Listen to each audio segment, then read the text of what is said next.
Good morning. Welcome to RSBN Live. I'm Matthew Alvarez, looking live at the beautiful 1600 Pennsylvania Avenue, the White House, of course, on this Wednesday, April 30th. It's the last day of April. Can you believe it? May 1st, tomorrow already, as we are still celebrating the 100 days of greatness, the 100 days of success, the first 100 days of President Trump's second administration. What a speech last night. If you didn't catch it, we'll go to some of that from last night. A few sound bites to play for you. As President Trump spoke to a packed house in Warren, Michigan, we saw Robert McNeely and Megan Calder live there as well with their great commentary, their interview with Pastor Lorenzo Sewell, who prayed in the pre-program of yesterday's event, and also hearing from them outside of the venue as they interviewed a number of great people.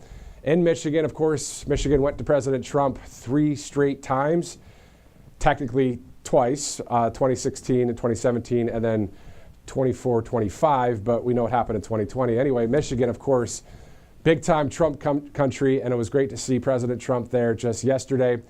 A lot to get to today, including a cabinet meeting at the White House. We'll have that for you in its entirety. Before we go there, let's go to a number of our sponsors, including Colonial Metals Group. freegoldguide.com/RSBN is the website.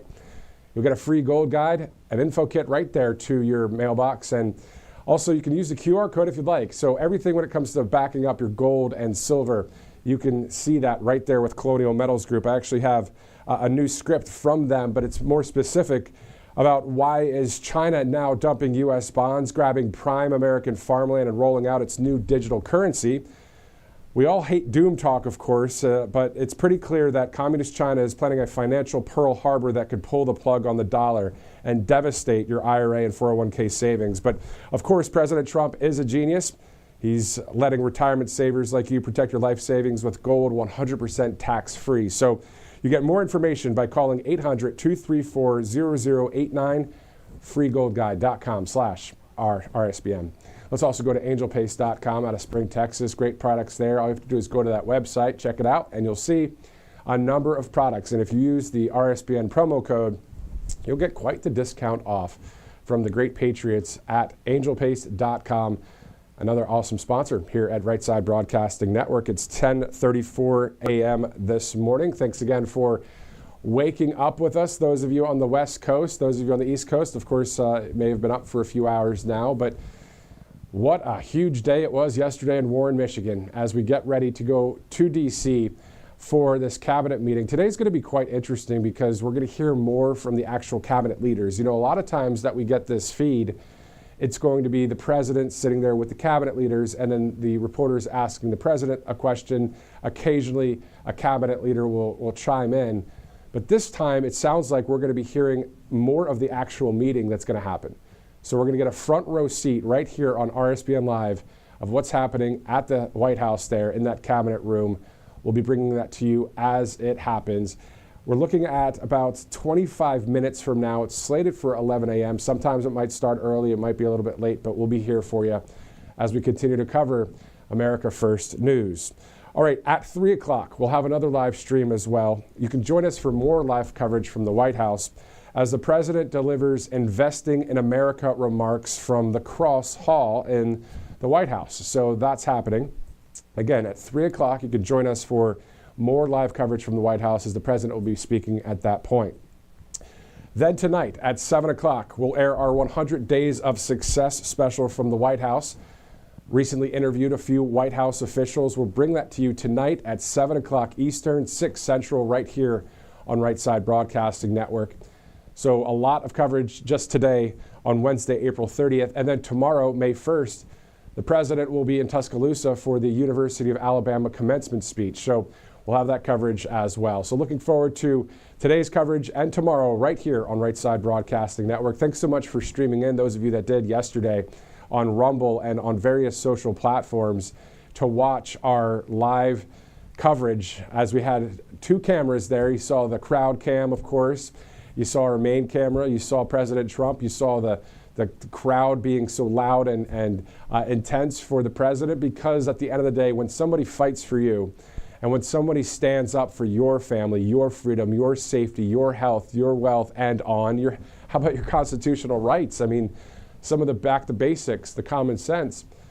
I'd be cheering just as loud as anybody there in Michigan, because at the end of the day, that's what we're about, is that common sense policy and this common sense party we have under President Trump. So quite the past 100 days, 100 more on the way, plus a lot more, as you know, as President Trump has a lot of years left at the White House there. So looking forward to seeing all of that and covering it here in conservative media.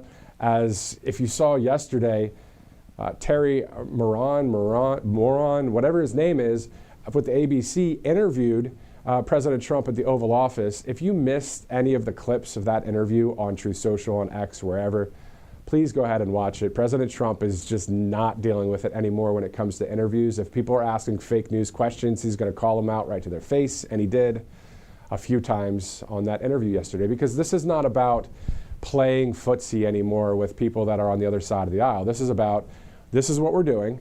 This is what the majority of the country voted for, and we're going pedal to the metal, as they call it in Washington, Trump speed. Well, we're on the train, the Trump train, and the Trump train is winning. And it's the majority of the country, of course, that wants this to happen. And I say a majority, I'll even say a huge majority of the nation is all about what's happening out of that White House and in the various cabinet positions throughout government. Now, speaking of the cabinet, again, we'll be seeing that cabinet meeting here in just a little bit. Let's go with a number of things back in the 24/7 news cycle, so it's only within 24 hours. I'll bring you back to Michigan, where President Trump actually made a really cool announcement with the Michigan National Guard yesterday. He was announcing that they were retiring some equipment and they were bringing in some new equipment. And this isn't just a little piece of equipment. This is kind of cool. Watch the Michigan National Guard's reaction when President Trump said the following. As Commander-in-Chief, I'm proud to announce that very soon we will replace the retiring A-10 Warthogs with 21 brand new F-15EX Eagle II fighter jets, the best in the world, and fresh off the line.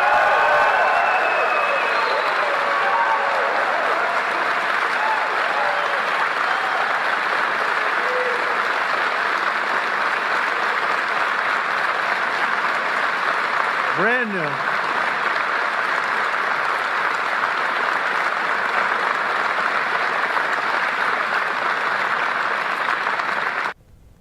You know how sometimes you hear a reaction or cheering and clapping, and you may be watching TV or just listening. Maybe you're in the living room, or maybe you're in the kitchen, or maybe you're at work, or wherever you are right now. Why don't we do this? Let's play it again. If you missed it, this is from yesterday. President Trump in Michigan with the National Guard. I want you to take a look at some of the National Guardsmen and women that are behind President Trump. Watch their reaction once again. This was really an awesome moment, so that's why we're playing it again here on Right Side. As Commander-in-Chief, I'm proud to announce that very soon we will replace the retiring A-10 Warthogs with 21 brand new F-15EX Eagle II fighter jets, the best in the world, and fresh off the line.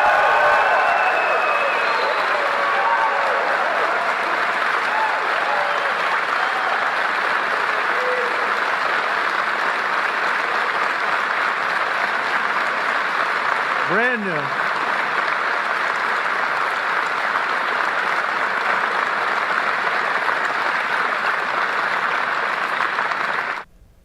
Don't make me play it a third time. The reason why I wanted to do that twice there is you saw the smiles, the actual excitement from our National Guard there in Michigan.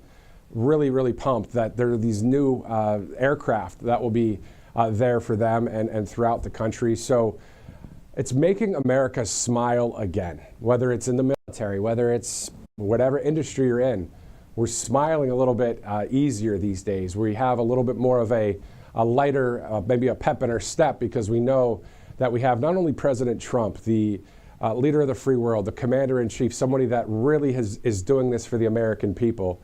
And I just want to stop there. And in parentheses, you think about that statement I just made, really doing this for the American people. And the parentheses is, why is he doing this? You know, did he not just go through 4 years of attacks verbally and physically?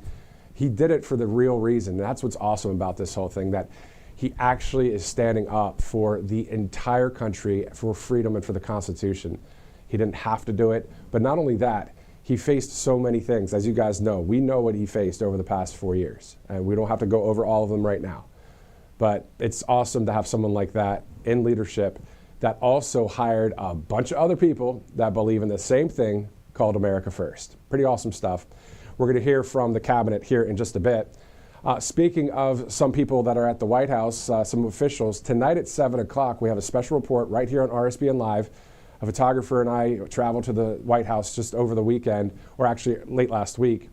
And we went to the Eisenhower Executive Office building at the Indian Treaty Peace Room there, and we interviewed a number of White House officials. We're going to air that tonight at 7 o'clock as part of that 100 days of success that we're seeing here in our country. So that's tonight at 7. You're going to see the cabinet meeting here in a little bit, about 18 minutes from now. Also, we'll have the 3 o'clock broadcast as President Trump will be talking about investments in America. So he'll be speaking around 4 o'clock. We'll start our broadcast around 3, just in case there's any early speech.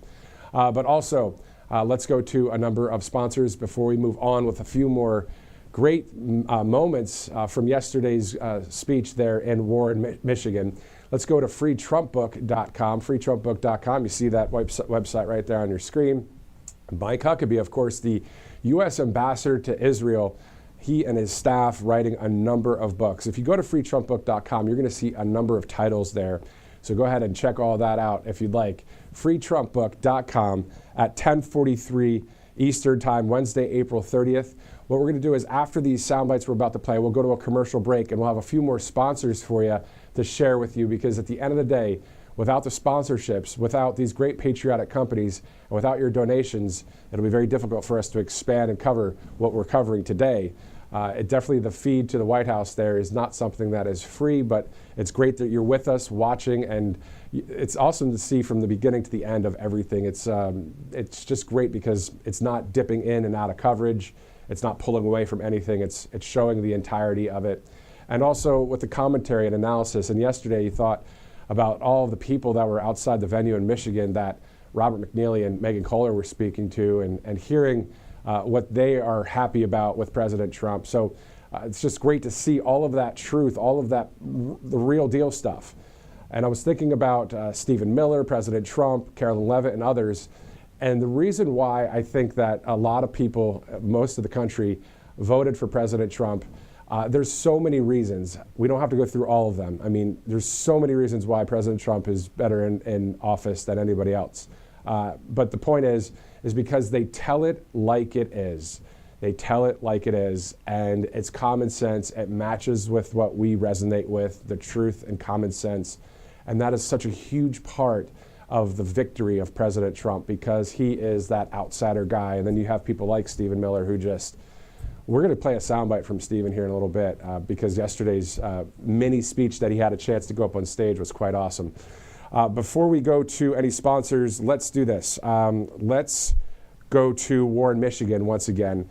Let's play 3 sound bites in a row from President Trump about the many accomplishments of his first 100 days. Take a look. This is the best, they say, 100-day start of any president in history, and everyone is saying it. We've just gotten started. You haven't even seen anything yet. It's all just kicking in. And week by week, we're ending illegal immigration. We're taking back our jobs and protecting our great American auto workers and all of our workers, frankly, we're protecting. After years of leaders who sent your money to defend the borders of distant foreign nations, that's what we did. We'd fight for other nations, but not for ourselves. You finally have a president who is defending our borders and our nation.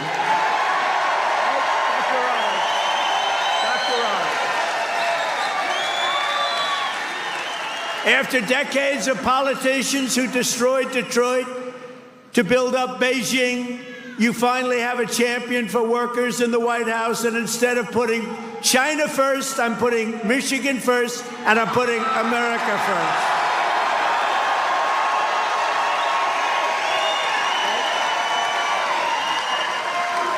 After a lifetime of unelected bureaucrats stealing your paychecks, attacking your values, and trampling your freedoms, we are stopping their gravy train, ending their power trip, and telling thousands of corrupt, incompetent, and unnecessary deep state bureaucrats, you're fired. Get the hell out of here. You're fired.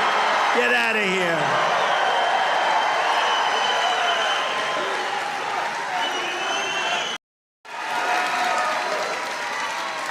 And also, we cannot allow a handful of communist radical left judges to obstruct the enforcement of our laws and assume the duties that belong solely to the President of the United States. Judges are trying to take away the power given to the President to keep our country safe, and it's not a good thing. But I hope, for the sake of our country, that the Supreme Court is going to save this, because we have to do something. These people are just looking to destroy our country. Nothing will stop me in the mission to keep America safe again. It's very simple. Keep America safe. So a few clips from yesterday's great speech. If you missed any of the speech from Warren, Michigan, of course, you can go on Rumble or YouTube, wherever you watch, and check out yesterday's full replay. If you'd like to watch the live replay, you'll be able to see our Patriots, we the people, outside of the venue, along with RSBN hosts Robert McNeely and Megan Kohler, who are interviewing them and sharing some great commentary for just an awesome day of coverage yesterday. I saw some of the live pictures there of Air Force One as President Trump was taking off from Joint Base Andrews on the way to Michigan while we were live in the arena. Just a lot of great coverage on Right Side Broadcasting Network yesterday. So let's go to one of our sponsors before we go to our next soundbite from yesterday. All Family Pharmacy. You can see get ivermectin and other essential medications right there by going to allfamilypharmacy.com/RSBN. Imagine reading or needing a medication and being told you can't have it, not because it's out of stock, but because someone decided you shouldn't access it. Well, it's already happened, and it can happen again. So when others make that decision, you can always go to this decision right here, allfamilypharmacy.com/RSBN. If you need ivermectin, you can get it right there. And you get 10% off. Use that RSBN code RSBN10. I also have ivermectin and hydroxychloroquine and others as well. So just in case, that kind of thing. But ivermectin, always good to have, and you can get it right there with other essential medications at allfamilypharmacy.com/RSBN. All right, so President Trump also called up some great patriots yesterday on the stage, some great shout outs to people that are within the White House, from Margot Martin to others, Carolyn Levitt. He also brought up Stephen Miller, the White House Deputy Chief of Staff of Policy. If you don't know yet who Stephen Miller is, you will soon, because he has been doing such an awesome job since day one with President Trump back in the first administration. He's someone that is rising in the conservative mindset of someone that just tells it like it is. In my opinion, Stephen Miller, just like President Trump, is a national treasure. Not kidding. Really doing things for our country, coming against the fake news, only like Stephen Miller can. Take a look.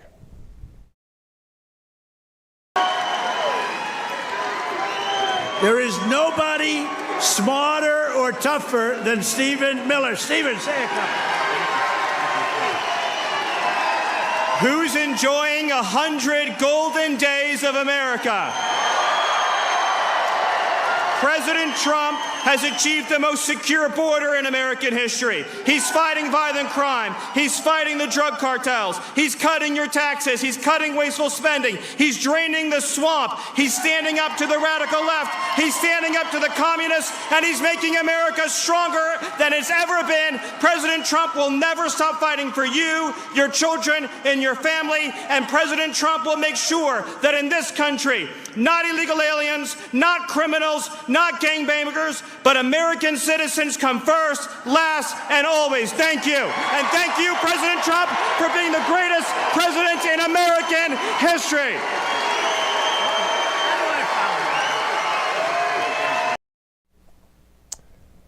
If I had a microphone right now, I would just say mic drop. Holy smokes. This guy, I've followed him on Truth Social for quite some time now. But I never got a chance to read a post that he did. You know how sometimes you miss a post here and there.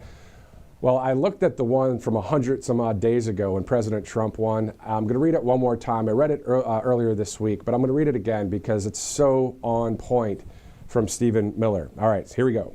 The electoral landslide achieved by President Trump is not only the single greatest win in American political history, but in the modern history of civilization.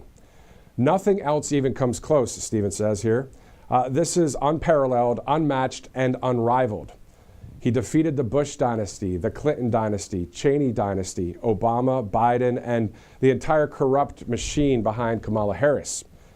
He defeated every sinister Marxist prosecutor, every vile hoax, every DOJ witch hunt, every communist persecution, every illegal act of censorship and surveillance, and the ruthlessly politicized and weaponized justice system. He defeated the corrupt legacy media, the political class, the donor class, the pundit class. This is from Stephen Miller some 100 days ago on Truth Social about President Trump's win. He defeated not one but two Democrat nominees, Biden and Harris, and their rigged primary. He defeated the corrupt Democrat Congress. He defied death itself and survived multiple assassination attempts. Trump did the impossible over and over and over again. The biggest victory ever seen. No comparison. And that's the post from Stephen Miller some 100 days ago. That's the guy you just saw on stage. That's the guy that goes out there outside of the White House, and when a reporter asks a stupid question, a false narrative, ridiculous fake news, trying to control the mind of the country's question, Stephen Miller shows them what's up. And so did President Trump just yesterday at that Oval Office ABC interview. If you didn't see any of those clips, you got to take a look. Quite awesome to see the president just school a reporter right there on the spot. Speaking of doing that, Carolyn Leavitt, an absolute rock star for this country, stepped up into this position and now is a face of the White House, just like, of course, President Trump is. But this team is doing awesome. Speaking of the team doing awesome, let's go to the Department of Homeland Security. Kristi Noem put out a video, the DHS did, of their 100 days of success. They put this out on X just recently. I believe we have it ready to go. Let's go to the DHS video with Kristi Noem and their highlights of what the Department of Homeland Security has done over the past 100 days. Take a look. Under President Trump, America's laws, border, and families will be protected. These are just some of the heinous migrant criminals caught because of President Donald J. Trump's leadership. If you are here illegally, you're next.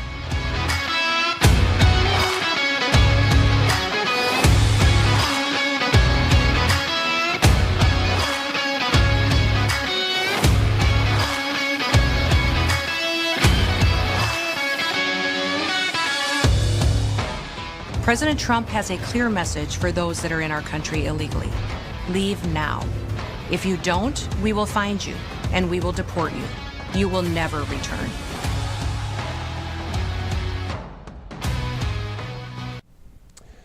So will the fake news go ahead and censor and blur all the photos? Because why, right? That's what they did the other day. But really, who cares about what they do anymore? Because nobody's really watching, clicking on, listening to any of that big media conglomerate over there, because we know what resonates with the American people. It's called truth and common sense. So that's why we play a video like that. You're not going to see a video like that on the mainstream media. You're not going to see the pictures of the criminal illegal aliens on there. It's going to be censored if they would even show some of it. They're just trying to censor everything. It's kind of like almost when a dam breaks. Like they're trying to hold everything up, and hopefully the water doesn't come through. It's already destroyed. The media on the other side's gone. They are. Anyway, enough of that. Let's get on the positive side of things and know that we're going to have a live picture there and a live video from the cabinet room at the White House as President Trump and the team are going to be holding a cabinet meeting. We'll go to that live as soon as it starts. It is slated for 11 a.m., so that is about 4 minutes away from the top of the hour, as you can see on the bottom right of your screen. I'm Matthew Alvarez. Thanks so much for streaming in with us. How about yesterday again? That was quite awesome in Warren, Michigan, with Robert McNeely and Megan Kohler there live outside the venue, inside the venue, and interviewing some great patriots outside, and then seeing all of the people inside that arena and all of the cheering going on for the president. And if you saw some of the new signs and a different kind of look there, it was interesting because obviously we covered so many rallies over the years, and including the past campaign season. But it was great to see some of the signs saying "Making America Great Again," or "The Golden Age," or "Jobs, Jobs, Jobs," or "Hire American." And the color scheme, everything just looked sharp yesterday. It's because we have someone that cares about everything when it comes to our country. That's why the White House is going to have 2 American flags at 100 foot up in the air, 100-foot poles on both sides coming up, I believe, within the week. Excuse me. So that's going to look awesome to see Old Glory flying ×2 on each side there. Obviously, there is a flag on top of the White House, so it's great to see that as well. The red, white, and blue, and we love our flag, we love our nation. And at the end of the day, we put our heart on our sleeve sometimes because why not talk like that? Because at the end of the day, we're just really happy about what's happening in this country. And we know that people that are in other countries that watch, the media here in America or watch what President Trump's doing, we're talking Europe, South America, Asia, all over the place, Africa. These places would love to have freedom like we have it, even though we almost were going down the wrong path under the other people that were running in 24. But thanks be to God, we're on the right side of history. Let's just pray it keeps on happening and we keep working hard, keep voting, keep doing the right thing, and having justice be served as well. All right, let's go to mypillow.com/RSBN. The Percale bed sheets closeout sale, all colors, all sizes, $25 right there. Use the promo code RSBN. When you help out Mike Lindell, you're helping out RSBN as well. So it's a win-win, and also, actually, it's a trifecta of wins because it's a win for Mike, it's a win for RSBN, it's a win for you because the products are actually that good. I know my wife and I, we have a number of them. Our families do. I know a lot of you guys have MyPillow products. There's so many great ones, including the Percale bed sheets right there. The closeout sale, $25 a pop. Promo code RSBN, you see it right there. You can save up to a pretty sizable percentage as well on mypillow.com using that RSBN promo code. So it is 10:59. We are about the 1 minute away, top of the hour, getting ready for that cabinet meeting. It's slated for 11. It's sometimes, of course, a few minutes late here and there. That's okay. We can tell you about a few more programming schedule options that you have a little bit later today. At 3 o'clock, right here on Right Side, we'll have a pre-show for President Trump's speech in Cross Hall, which I believe is in the White House. I've never heard of Cross Hall, to be honest with you, but that's what it said on the public schedule for the president today. He's going to be speaking about American investments. We'll be hearing from the president twice today, one from the cabinet meeting, which is happening at any minute, and then the second time will be around 4 o'clock Eastern, right here on Right Side, live with President Trump. And then tonight at 7 o'clock, we interviewed some other White House officials. We have a 100 Days of Success special report for you. It was quite awesome to have a stand-up, we call it stand-ups, right, in journalism, outside of the White House. You see a lot of the mainstream news. You see some conservative media as well. You'll see some of that tonight, right here at 7 o'clock, a special report. You can also replay all of the coverage as well if you'd like. So maybe save the link and watch it later. Maybe copy and paste it into your calendar. That's what I do when I want to see a link. But anyway, all right, so upcoming programming schedule, though, as it is the top of the hour here. Thanks again for streaming in. We're about to go to that cabinet meeting as soon as we see a feed. Our producers, director, our staff here have their eyes on various camera feeds, and they'll be going to that as soon as they see it and as soon as we see it. The upcoming programming schedule, again, tomorrow, Thursday, May 1st, President Trump will deliver a commencement address at the University of Alabama in Tuscaloosa.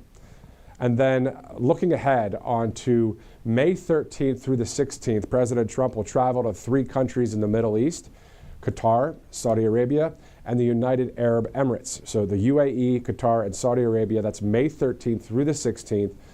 We do have the live feeds and recorded feeds from that trip when it happens. We'll have that here on the network, including throughout this week, next week, and on as we cover White House press briefings or press briefings at the State Department, the Pentagon, or if the president's traveling outside of the Beltway there, we have you covered here. And also, when there's America First news, any breaking news, I'm sure we'll be able to at least have commentary, analysis, if not some video from social media and other areas, as we cover a lot of different aspects of Washington, D.C., the White House, the executive branch, the legislative branch, the judicial branch, of course. But most importantly, out of all of that, we the people. As long as we continue to have this media, this way of connecting with you, whether it's streaming, whether it's cable, whether it's on some other Samsung Plus, whatever it is, you'll be able to get us, because obviously we're on Truth Social, X, Facebook, Getter, Rumble, of course. Shout out to those of you watching on the great Rumble live streaming site. Those of you watching on YouTube and other places, it's wonderful to be able to have those different social platforms to connect with you, the viewer. Go ahead and give a shout out for those of you that are watching right now on Rumble and YouTube. Maybe what state you're watching from. It's always fun to see what states, and if those of you that are watching, you go ahead and check out the comment section, because you're about to see states from all across the union. And for those of you that are watching from out of the United States, there are people that watch in England. I've seen Australia, I've seen El Salvador, I've seen a lot of different countries as well. Go ahead and just say where you're watching from this morning as we get ready to go to Washington, D.C. for this cabinet meeting with President Trump and the all-star cast of patriots who are the cabinet picks that he picked, and obviously were nominated and are in the right positions doing the great things for our country. There is a video out there from RFK Jr. and Brooke Rollins talking about making America healthy again. So what I'm going to do is we're going to throw to a couple sound bites from last night's speech with President Trump from Warren, Michigan. As I send that video to the crew right here on the fly, I just thought about it. So why don't we go to Warren, Michigan just yesterday and listen to a couple of these great sound bites from the Commander-in-Chief himself. This is the best, they say, 100-day start of any president in history, and everyone is saying it. We've just gotten started. You haven't even seen anything yet. It's all just kicking in. And week by week, we're ending illegal immigration. We're taking back our jobs and protecting our great American auto workers and all of our workers, frankly. We're protecting. After years of leaders who sent your money to defend the borders of distant foreign nations, that's what we did. We'd fight for other nations, but not for ourselves. You finally have a president who is defending our borders and our nation.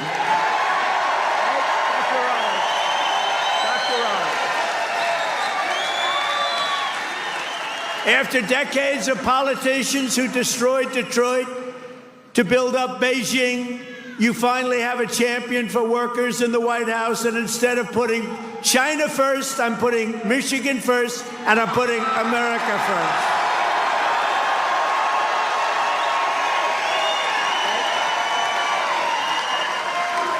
After a lifetime of unelected bureaucrats stealing your paychecks, attacking your values, and trampling your freedoms, we are stopping their gravy train, ending their power trip, and telling thousands of corrupt, incompetent, and unnecessary deep state bureaucrats, you're fired. Get the hell out of here. You're fired. Get out of here.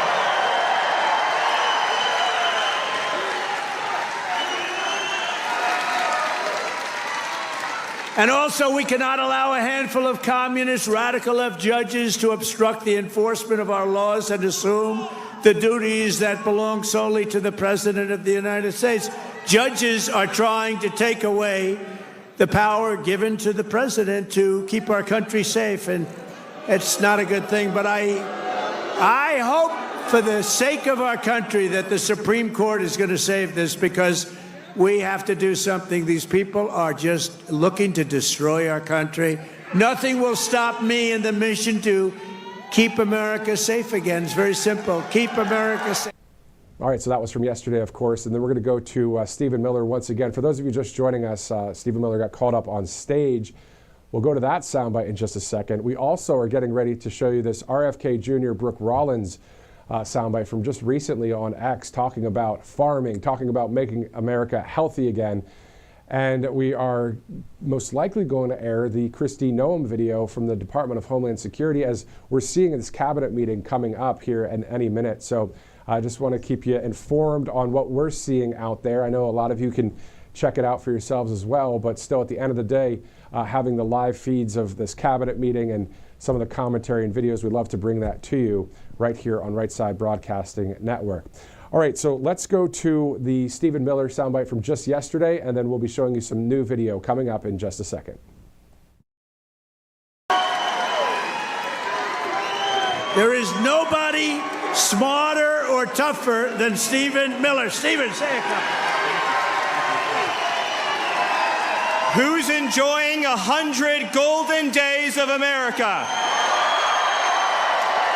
President Trump has achieved the most secure border in American history. He's fighting violent crime. He's fighting the drug cartels. He's cutting your taxes. He's cutting wasteful spending. He's draining the swamp. He's standing up to the radical left. He's standing up to the communists, and he's making America stronger than it's ever been. President Trump will never stop fighting for you, your children, and your family, and President Trump will make sure that in this country, not illegal aliens, not criminals, not gangbangers, but American citizens come first, last, and always. Thank you. And thank you, President Trump, for being the greatest president in American history.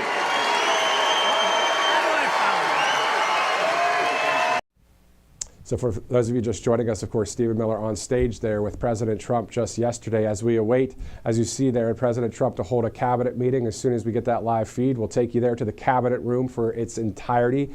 The thing I like about today's cabinet meeting already is we're hearing that this is going to be much more of a thorough access point for us here in the media as well, because we're going to hear more from the actual meeting. This won't be just a Q&A between the president and the reporters. Carolyn Levitt said this is an open press event the other day at the White House press briefing. So this is going to be an open press event. So we may be hearing, I believe, 99.9% sure that we're going to hear a lot from the cabinet leaders. And as soon as we get that, we'll go there live. We're going to show you two more videos in the meantime. Let's go to the Department of Homeland Security. Kristi Noem just posted this video on X recently about illegal criminal aliens. Take a look.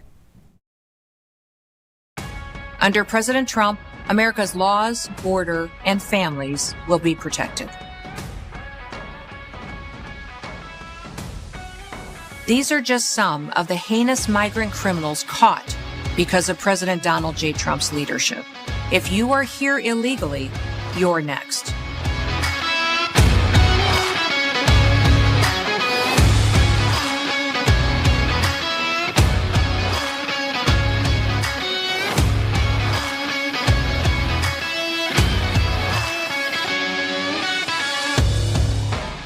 President Trump has a clear message for those that are in our country illegally. Leave now. If you don't, we will find you and we will deport you. You will never return. Great video there by the Department of Homeland Security. Common sense, getting the job done for our country, for safety, for law and order. Simple stuff, but great stuff.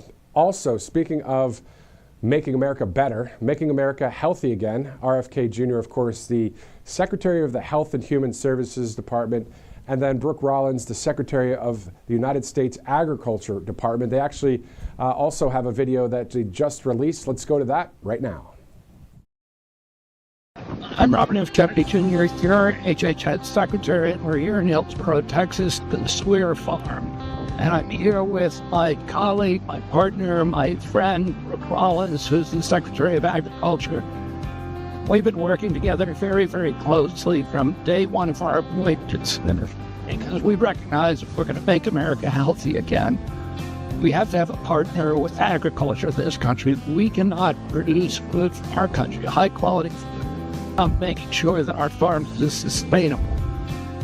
And at the quality of nutrition that's coming out of these farms is serving the interests, the health interests of everybody in our country. And Brooke has been an incredible person. I'm very grateful for your commitment to help America.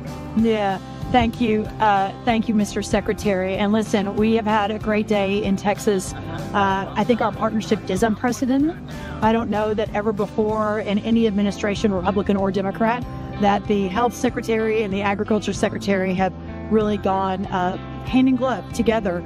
But President Trump has given us a mandate, and that is to make America healthy again. You can't make America great again without making sure that we're driving toward better health outcomes. And the secret, maybe the non-secret, but the most important driver of that is agriculture and nutritious, safe, secure food. And then the next step, of course, food security is national security. So being here on a great family farm in Texas was a real honor to have you in Texas, Bobby, to work alongside these incredible farmers all day, every day, to ensure that they have a path forward of prosperity and real success as we again work toward these mutual goals. A shout out to all of our American farmers out there. I've been to Iowa, of course, covering the president for the primary, New Hampshire, all over the place, California. You know, I've traveled the country just like many of you have, and the amount of farmland out there, how about in Iowa alone? But thank God for our American farmers. Thank God for RFK Jr., Brooke Rollins, people that are getting the job done and getting it done right. Thank God for President Trump. Also, a big supporter of our farmers and our farmers right back. Reciprocal. Talk about reciprocal. The farmers love President Trump, as do who else? Law enforcement, we the people, the majority of the country, the majority of the free world, the majority of leaders out there that are on the side of the right side of history. So anyway, great to see that video. We will be going to that cabinet meeting here in just a bit. We're going to go to our Trump on Truth segment in just a second as well. Before we do, let's go to Colonial Metals Group. freegoldguide.com/RSBN, sponsor here at Right Side Broadcasting Network. If you're looking to save and figure out, hey, you know what, the US dollar might be a little bit shaky, let's put some of it into gold and silver. You can do that right here with Colonial Metals Group. This is as Maganomics, even as the dollar can increase in value, of course. Still always good to have gold and silver as a backup plan for you. And specifically, I want to share some more details with you that, China is now dumping some U.S. bonds, grabbing prime American farmland, and rolling out its new digital currency. So doom talk is not fun at all. We don't like it, but it's part of what's going on here. But it's pretty clear that communist China is plotting a financial Pearl Harbor that could pull the plug on the dollar. So it might devastate your IRA and 401k and savings. So President Trump, of course, is a genius because he's letting retirement savers like you protect your life savings with gold 100% tax-free. So freegoldguide.com/RSBN, a sponsor here at Right Side Colonial Metals Group. 11:14, Wednesday, April 30th. Fresh off a great speech yesterday in Warren, Michigan. Holy smokes, was that fun. It was great to see Air Force One, great to see the president at the Michigan National Guard. Before we go to President Trump's Truth Social post that he posted from this morning, let's go back to Michigan for this great moment when he was speaking to the National Guard, talking about some new equipment, really focus in here on the reaction. So some of the National Guardsmen were, should we clap, should we cheer? And then they did. Take a look. As Commander-in-Chief, I'm proud to announce that very soon we will replace the retiring A-10 Warthogs with 21 brand new F-15EX Eagle II fighter jets, the best in the world, fresh off the line.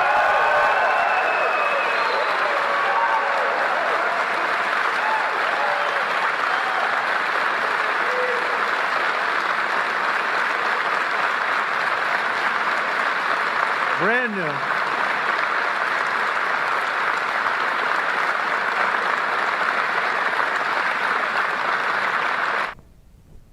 Making America smile again, right there in the military, National Guardsmen, having a great time, happy about these new announcements from the president. Pretty cool stuff. Great moment yesterday at the Michigan National Guard. President Trump on Truth Social this morning, about 2 hours ago, said this is Biden's stock market, not Trump's. I didn't take over until January 20th. Tariffs will soon start kicking in, and companies are starting to move into the USA in record numbers. Our country will boom, but we have to get rid of the Biden overhang. This will take a while, has nothing to do with tariffs, only that he left us with bad numbers. But when the boom begins, it will be like no other. Be patient. that from the president. Speaking of a number of things, a number of great things happening. Thursday, so tomorrow, of course, the president will be speaking at the commencement address for the University of Alabama. But tomorrow is also the National Day of Prayer. So we'll have any kind of coverage that comes out when it comes to the public schedule of the president. We'll have that for you as well here. RSBN host Robert McNeely is getting back from Michigan today, so most likely we'll be seeing him here as well in studio as we continue to cover the White House and what's going on. So as of right now, I believe Pastor Jackson Lawmeyer, who is going to be at the White House tomorrow, will join us live following that event tomorrow. And also Bruce Lavelle, longtime friend and senior advisor of the president from Atlanta, scheduled to join us tomorrow as well. So looking forward to the cabinet meeting today. A lot going on this week. You know what's interesting, I think, about Right Side Broadcasting Network? It's something that you can really count on us each day to see what's happening out there by simply clicking on a link and seeing what's going on, because that's what we're covering, right, is the White House, is everything inside that beltway in D.C., outside of the beltway. And that beltway, of course, is 395, the interstate there, but also anything that's outside the beltway, like out in the Middle East. President Trump will be traveling there May 13th through the 16th, visiting 3 countries, Saudi Arabia, Qatar, and the United Arab Emirates. Any other news that happens, we've got you covered here at the network. So glad you're choosing us, glad you're being with us. And you've been with us, most of you that are loyal viewers since 2015. Holy smokes, it's been almost 10 years exactly. That's this summer, Right Side celebrating 10 years in existence. But it's all about the grassroots. It's all about someone named Joe Seals who said, you know what, they're not showing the crowds at these events. That's not smart by the mainstream media. They don't want to show how much support and excitement there is for a candidate. Not cool. And so that's what Joe Seals did back in 2015. Had that, see, that's the thing about it. Common sense. It's a common sense idea, but he took it and ran with it. And look what happened. Now RSBN, you know, Robert McNeely was on Air Force One a few weeks back. Thanks be to God and thanks to RSBN, I had an opportunity to be at the White House, outside of the White House, and at the Eisenhower Executive Office building to interview a few White House officials just the other day. We're airing those interviews tonight at 7 o'clock Eastern right here on Right Side, just to kind of commemorate and celebrate the 100 days of success. But you think about all of these exploits, the shout outs from President Trump at various rallies.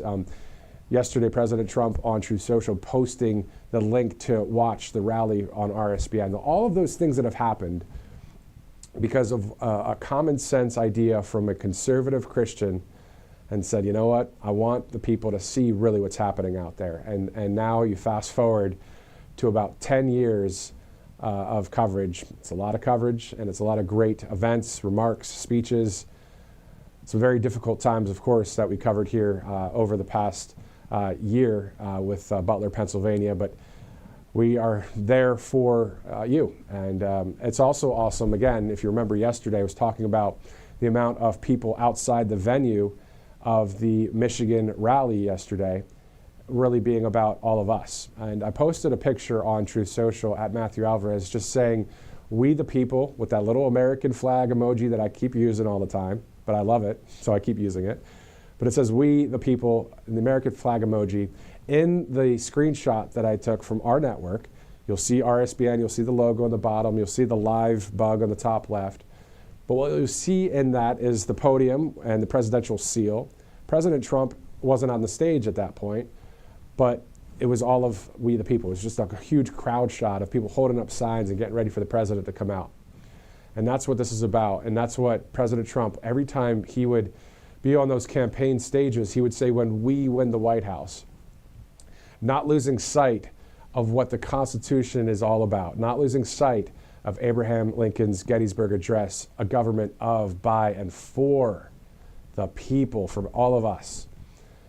And that's what we have in this Commander-in-Chief. He is one of those we the people. He is one of those great leaders, but also hiring a number of great cabinet leaders as well. So speaking of that, the schedule for the White House came out and said 11 a.m. for the cabinet meeting. So it's 11:21.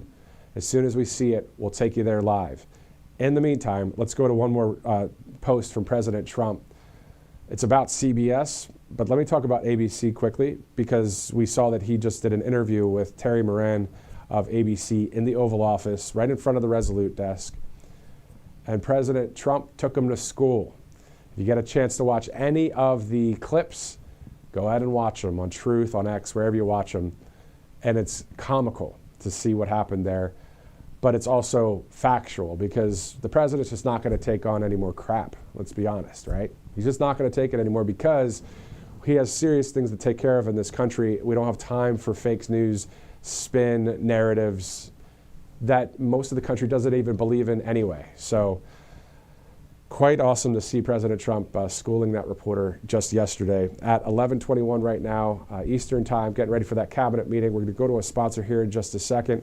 Let me read that post from President Trump. He said, "The case we have against 60 Minutes, CBS, and Paramount is a true winner. They created and defrauded the American people at levels never seen before in the political arena." Kamala Harris, during early voting and immediately before Election Day, was asked a question and gave an answer that was so bad and incompetent that it would have cost her many of the votes that she ended up getting. It was a disastrous answer. 60 Minutes and its corporate parents, in order that this not have a negative impact on her, removed and deleted Kamala's entire answer, every word of it, and replaced it with a response that she gave later on to an entirely different question. This is from President Trump's Truth Social post. It's a long one. Bear with me on it. President Trump also said the new answer was not good, but it didn't show gross incompetence like the one that was removed by 60 Minutes. In other words, 60 Minutes perpetrated a giant fraud against the American people, the Federal Elections Commission, and the Federal Communications System. Despite all of the above and Paramount's CBS 60 Minutes admittance to this crime, and with other similar corrupt removals of answers to questions, the failing New York Times, which is fake news both in writing and polling, claims that people said that the case is baseless. People, quote unquote, people. They don't mean that. They just have a non-curable case of Trump derangement syndrome, possibly to the point where the Times interjection makes them liable for torturous interference, including in elections, which we are intently studying. This is a Trump post from Truth Social this morning. The bottom line is that what 60 Minutes and its corporate owners have committed is one of the most egregious illegalities in broadcasting history. Nothing like this, the illegal creation of an answer for a presidential candidate, has ever been done before. They have to pay a price for it, and the Times should also be on the hook for their likely unlawful behavior. It is vital to hold these liars and fraudsters accountable. Whew. That's the time it would be good to have a teleprompter.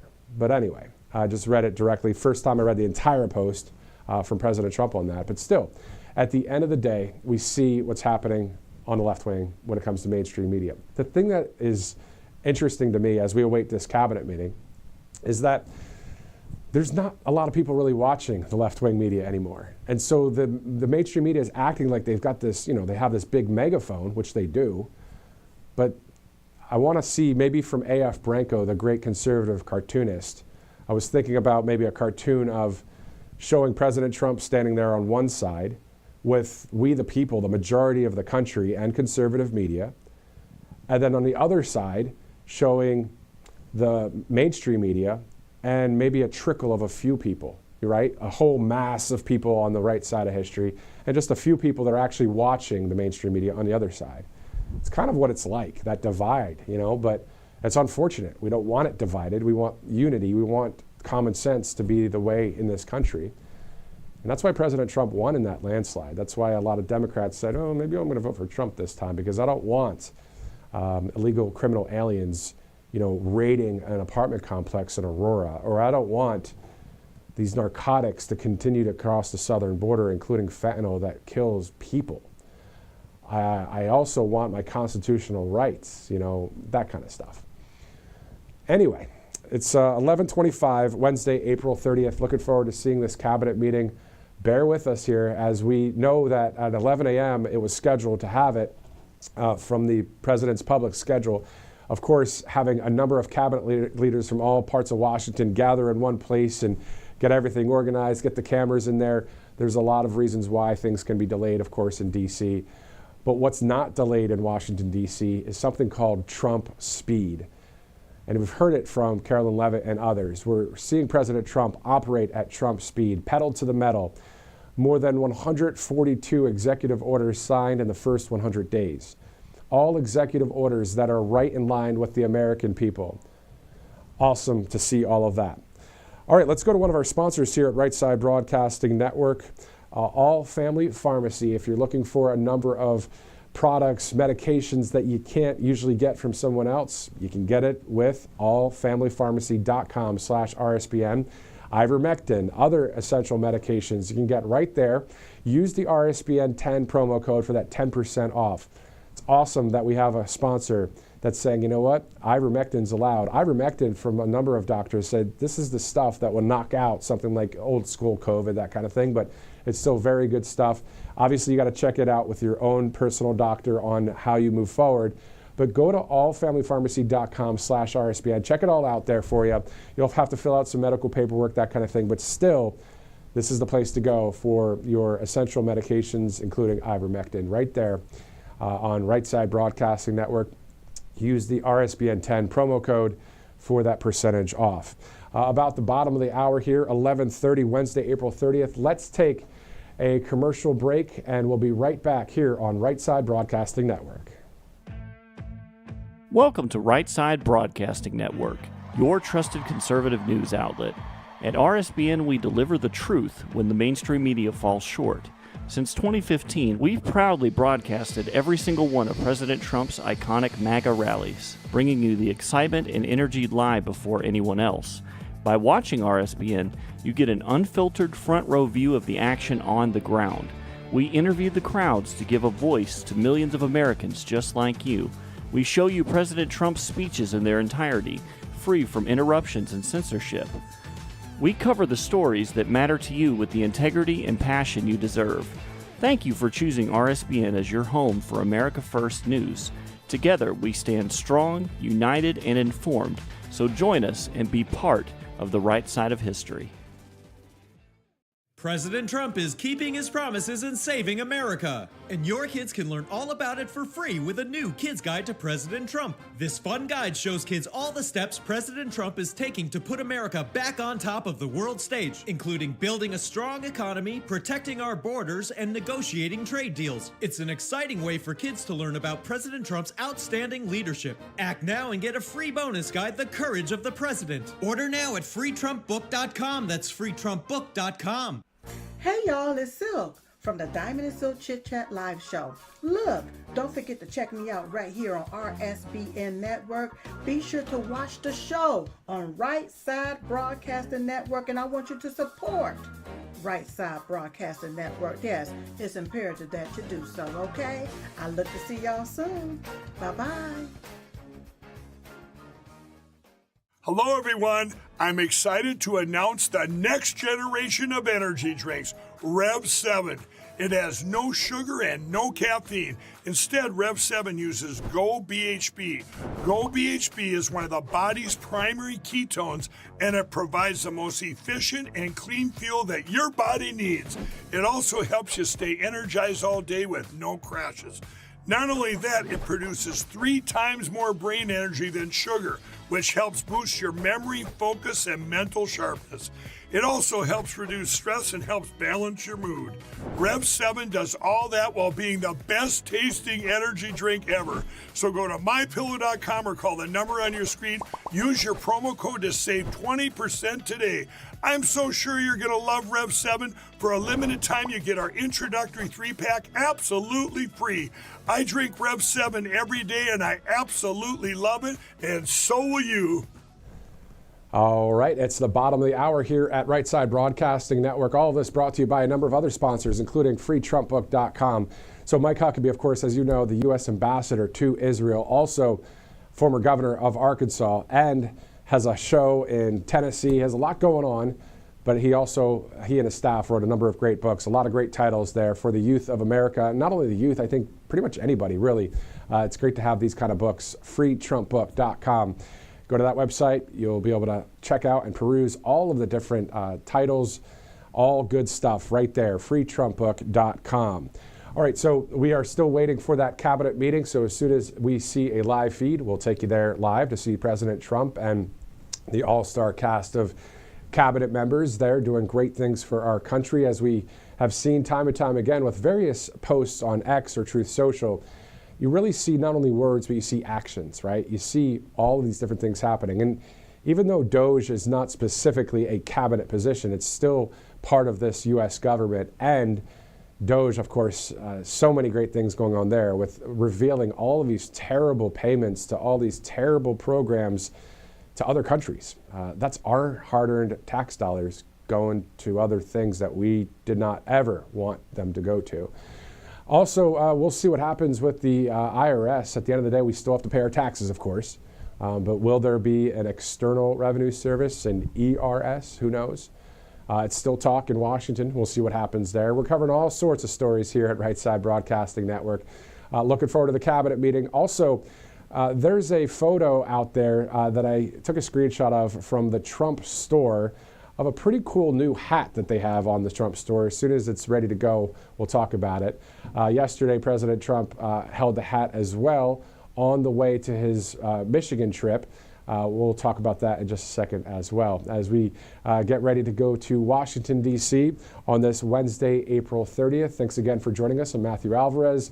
Yesterday, of course, was awesome. The Warren, Michigan speech there, the rally, just like a rally when it comes to a campaign speech, but it was from the power of the White House, the commander-in-chief there doing awesome things and a great speech, as you guys saw. If you missed it, you can always watch it on replay if you'd like.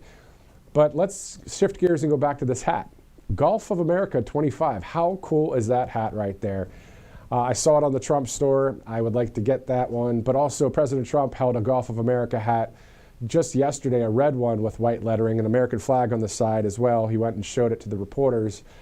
Just thought I'd show you that. But also, we know that it's just wild to see that Gulf of America is on the Apple Maps, Google Maps. I know that's older news, but still a lot of merch being sold out there for GOA, Gulf of America 2025. Just thought I'd show it to you. Pretty cool stuff right there. At 11:33 Eastern, Wednesday, April 30th.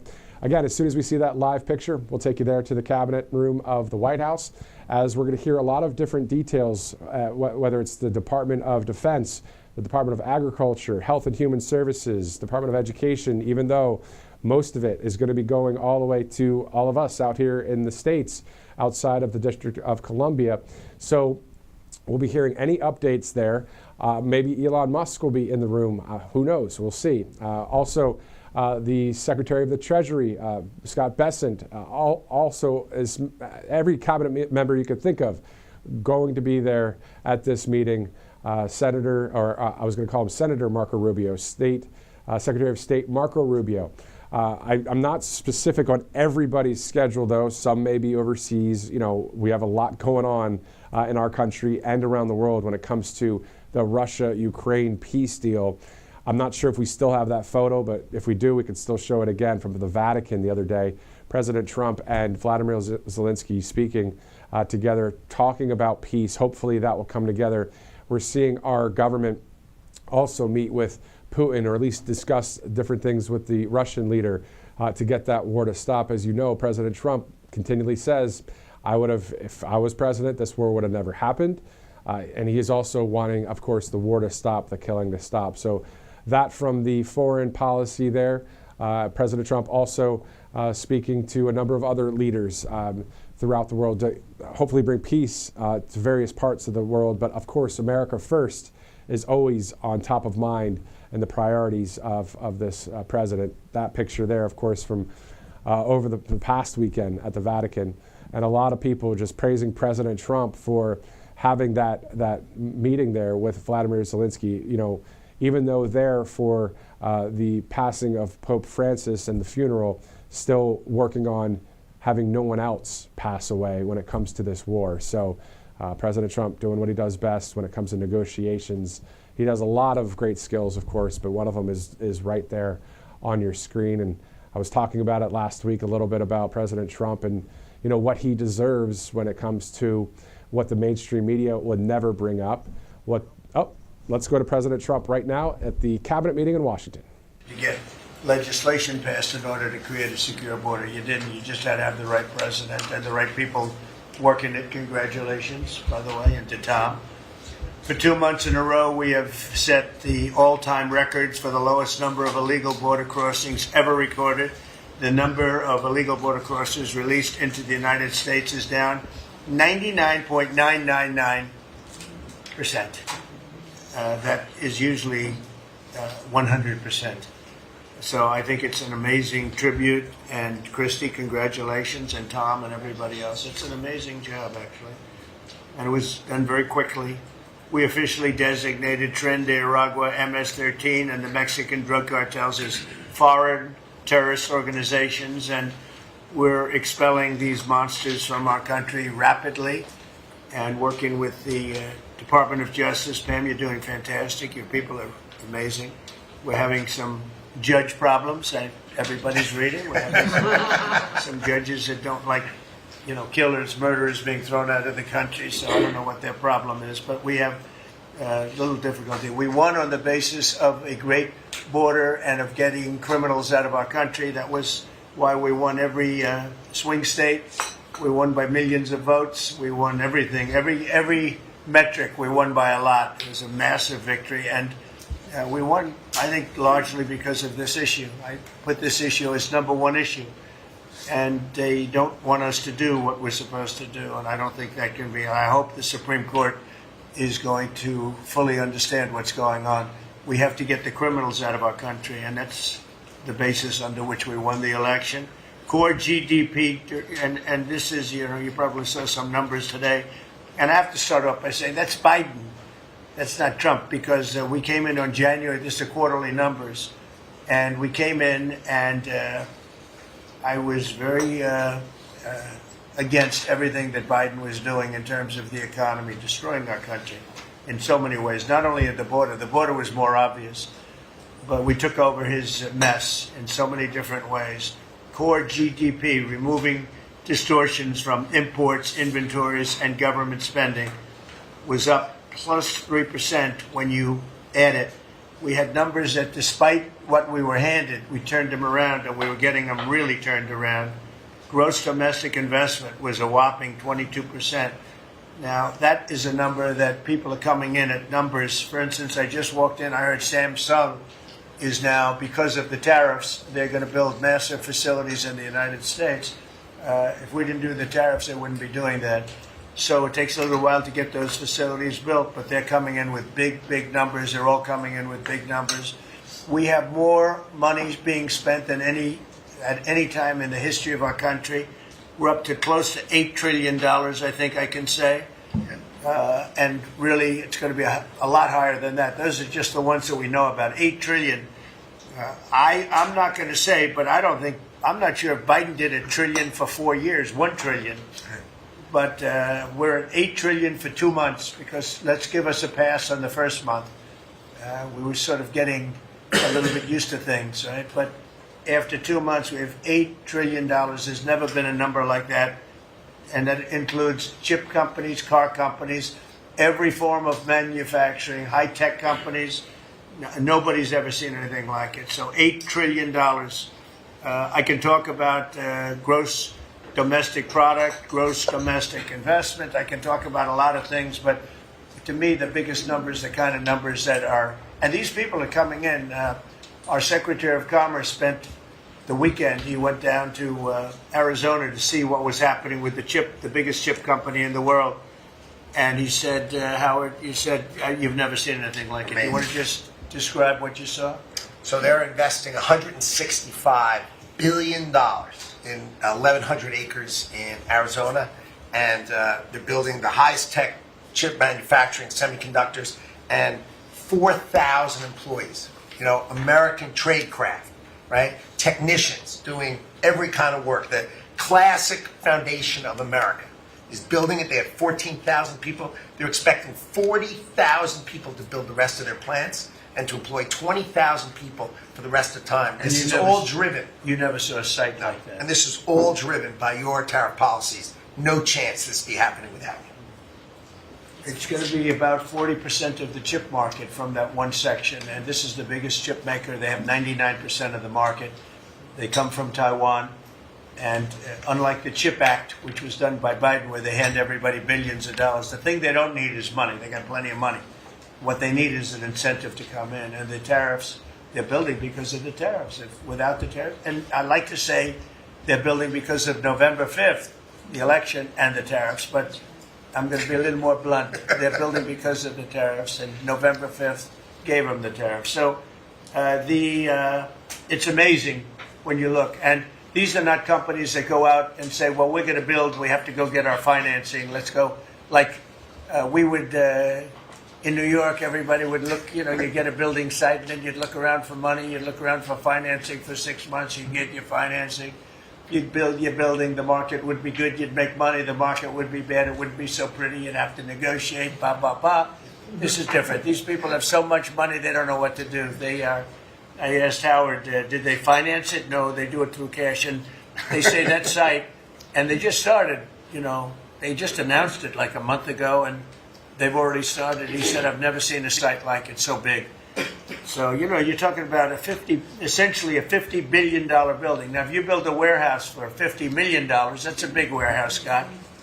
But a $50 billion building, that's a lot. They're building the electric, they've become a utility. And I'm giving them the right to become. They're going to build their own electric, they're going to build their own electricity, which they need tremendous amounts of electricity. They're going to build it themselves. Anything they have left over, they'll hook that into the grid. But the grid is old and they're unreliable and bad things can happen to grids. I said, if you want, you can hook into the grid, but that's a little bit risky. Or you can build your own electricity and become your own utility. And they, I think in all cases, are deciding to do that. So it's very exciting, and we have a lot of things going. We took over on January 20th. These are quarterly reports. We took over on January 20th. The tariffs haven't kicked in yet. I know that, and I don't want this to happen, but I know that China is doing very poorly right now. I just saw some reports coming out, and I don't want that to happen to China. I like the president a lot, President Xi. I don't want it to happen. I was actually saddened to hear it, but they are getting absolutely hammered in China. And, they're sending boats, the biggest boats in the world, carrying cargo like nobody's ever seen before. These are the biggest boats in the world, biggest cargo ships in the world. And they're coming and they're turning around in the Pacific Ocean. They're doing a big U-turn and going back because they don't want the goods, because 145% tariff. But at a certain point, I hope we're going to make a deal with China. We're talking to China, but their factories are closing all over China because we're not taking their product. We don't want their product unless they're going to be fair with us. And that includes intellectual property and other things. There are a lot of things far beyond just buy, sell. So we'll see what happens. But, I was not, because somebody said, well, were you happy? I said, I am not happy. I want China to do well. I want every country to do well. But they have to treat us fairly also. So with that, I think we're going to maybe go around, and we have some letters where the secretaries and people around the table are making statements about how they're doing and what's happening. And I could start with Pete on the left, because he's my least controversial person at the moment. No, they don't know how good he is. So we'll go around the table and you can hear it. And these are cabinet meetings where they're very open and transparent. And I can guarantee you Biden didn't do this. He didn't do this. Go ahead, Pete. Well, Mr. President, I think we're controversial because we're over the target. And like so many things, Mr. President, you inherited a demoralized military that couldn't recruit, that was perceived as weak after what happened in Afghanistan and elsewhere because of Joe Biden. And what we have seen since your election and the inauguration has been nothing short of a recruiting renaissance. Decades, it hasn't been decades since we've seen this kind of recruiting in the Army, the Navy, the Marine Corps, the Air Force. The men and women of America want to join the United States military led by President Donald Trump. And the police, by the way. Absolutely. And fire.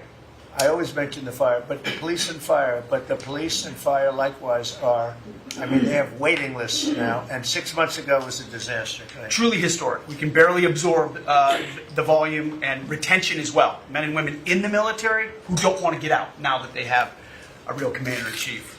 We're reinforcing standards. We're going to be fit, not fat in our formations. We welcome back all the folks that were forced out because of the COVID mandate. We ripped wokeness out of the military, sir, DEI, trans, and it's Fort Benning and Fort Bragg again at the DoD. We're rebuilding the military, sir. The Golden Dome is well underway. F-47, reassuring allies and deterring enemies. We found nearly $6 billion in DOGE savings that we're going to reinvest, including $50 billion from the Biden administration focused on things like climate that have nothing to do with lethality and warfighting. And we will have, as you said, sir, the first $1 trillion budget that we plan to spend wisely on behalf of our warfighters. From day one, sir, we've helped get 100% operational control of the border, coming alongside DHS and CBP.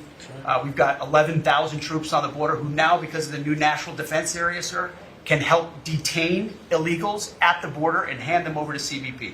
It used to be if you saw camouflage on the border, they could hold binoculars, and that's it. Now we can detain and assist, and we're going to get 100% operational control of that border. Our NATO allies know they have to step up. The Houthis in the Middle East are feeling the weight of American power, and we're deterring communist China. So because of your leadership, sir, I believe we're making the military great again. And I thank you. Thank you very much. Thank you. Howard? So I have the pleasure of running the Investment Accelerator, which gets to recruit these companies. And you've never seen anything like the companies committed to building in America. Technology companies have committed over $2.5 trillion to build in America based on your tariffs, right? Sovereign countries all backing, the whole Middle East and all these countries backing their sovereign wealth funds. They all want to invest in America, and they're coming in, again, over $3 trillion committed. So just those two topics, you're at $5.5 trillion. And then you've got the whole pharma industry knows it's got to come home because America pays for all the drugs of the world. So the pharmaceuticals have to come home, right? Auto's coming home, industrial's coming home. So, we've got to train, and your great Secretary of Labor together and Secretary of Education together, we're going to train the workforce to build America. It's unbelievable. We've got so much, as I travel around, the attention on the Trump Gold Card. I mean, it makes me very popular. Last night, I was out to dinner, and someone came up and said, can I buy 10? And how do I buy 10? And I'm like, it's pretty good. It's $50 million for dinner. So, I was paying for my dinner. The External Revenue Service, right? You've got the tariffs and the hundreds and hundreds of billions of dollars coming in to build the External Revenue Service. That our objective, of course, is to replace the Internal Revenue Service and let those outside countries trading with us, let them pay their fair share to America. And then, of course, you got rid of de minimis. And what happened is these foreign countries were sending in little packages for free and knocking out our mom and pop businesses across America. You put an end to it, and you're going to rebuild the mom and pop and the small business of America. You're their president, and I'm proud to support you. It's very important. De minimis. It's a big deal. It's a big scam going on against our country, against really small businesses, and we put an end to it. Mr. President. So, CAFE standards, we have the fuel economy standards on vehicles that are going to go to 50 miles per gallon. We are going to rewrite those standards, bring it down to something that's far more reasonable. Elon's fine with that, I hope. But it's going to drive down. It's going to drive down the price of a car in America, making cars more affordable for families. Also, Biden had the social cost of credit when we build infrastructure, roads, and bridges, adding 3 to 5% on infrastructure costs. We've gotten rid of the social cost of carbon, driving down the cost to build roads and bridges across the country. We have what is called follow the law. So we have so many states and municipalities that don't follow the law. So whether it's DEI, discriminating against Americans, whether they give illegals driver's license, or their sanctuary cities or states, if you don't follow the law, if you're giving license to illegals, if you're having DEI policies, we're not going to fund your projects. So you got to certify in your state or in your city to get road and bridge money or rail money that you're actually following the law, which includes the executive orders from you, Mr. President. We're cutting back funding. We send research money, Mr. President, to universities to do research on more equitable and sustainable transportation systems. Projects that'll use data and public opinion to inform policy and infrastructure and technology benefiting diverse communities, including women and gender nonconforming people. Just stupid wastes of money. We're pulling that money back from universities. We should do good research if we're doing research in universities. And then one last thing, air traffic control. We don't have enough air traffic controllers, about 3,000 short. We're working on an agreement with the union, so when controllers become retirement eligible, we're going to cut a deal to try to get them to stay longer, stay in the tower.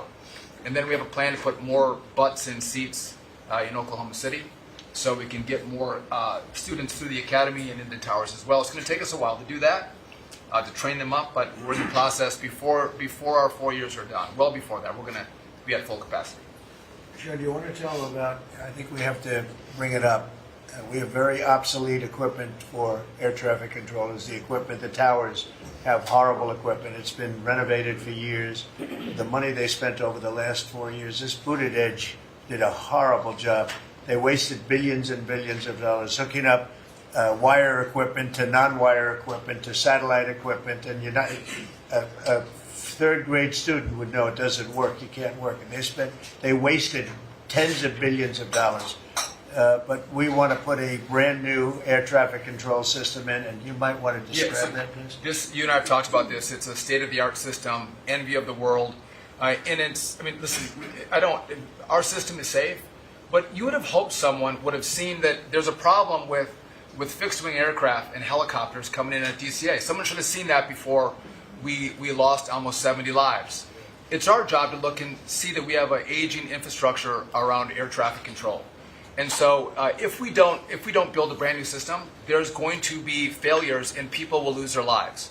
And so we need the help of Congress to help fund this, but it's going to be all brand new. And after you build a brand new system, we have the bedrock and the foundation to actually build on top of it. But no one has done this, Mr. President. There's Band-Aid fixes that have happened over the course of 20 years. You can't have a Band-Aid fix. It doesn't get done. It has to be brand new.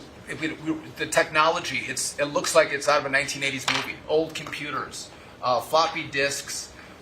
We're using copper wires, not fiber. So there are great solutions we have available. That, and by the way, everyone's sick of their delayed flights or their canceled flights.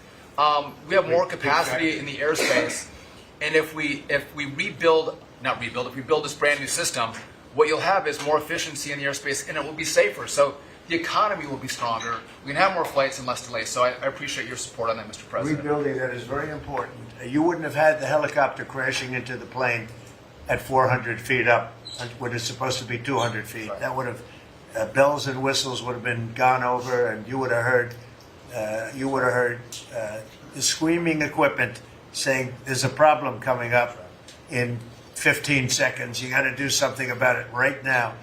And it would have also sent the word right into the helicopter, because I guess you'll be doing the full report on that. But it was pretty obvious what happened. Right.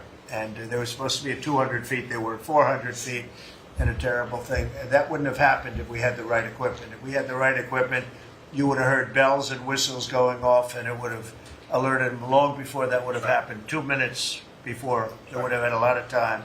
So we have to do this. We have no choice, and we're going to do it, and we're going to be very proud of it.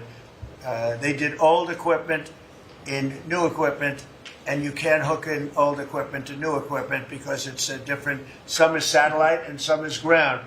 The satellite doesn't work. This man would know that better than anybody, but you can't hook up a satellite system to a ground wired system.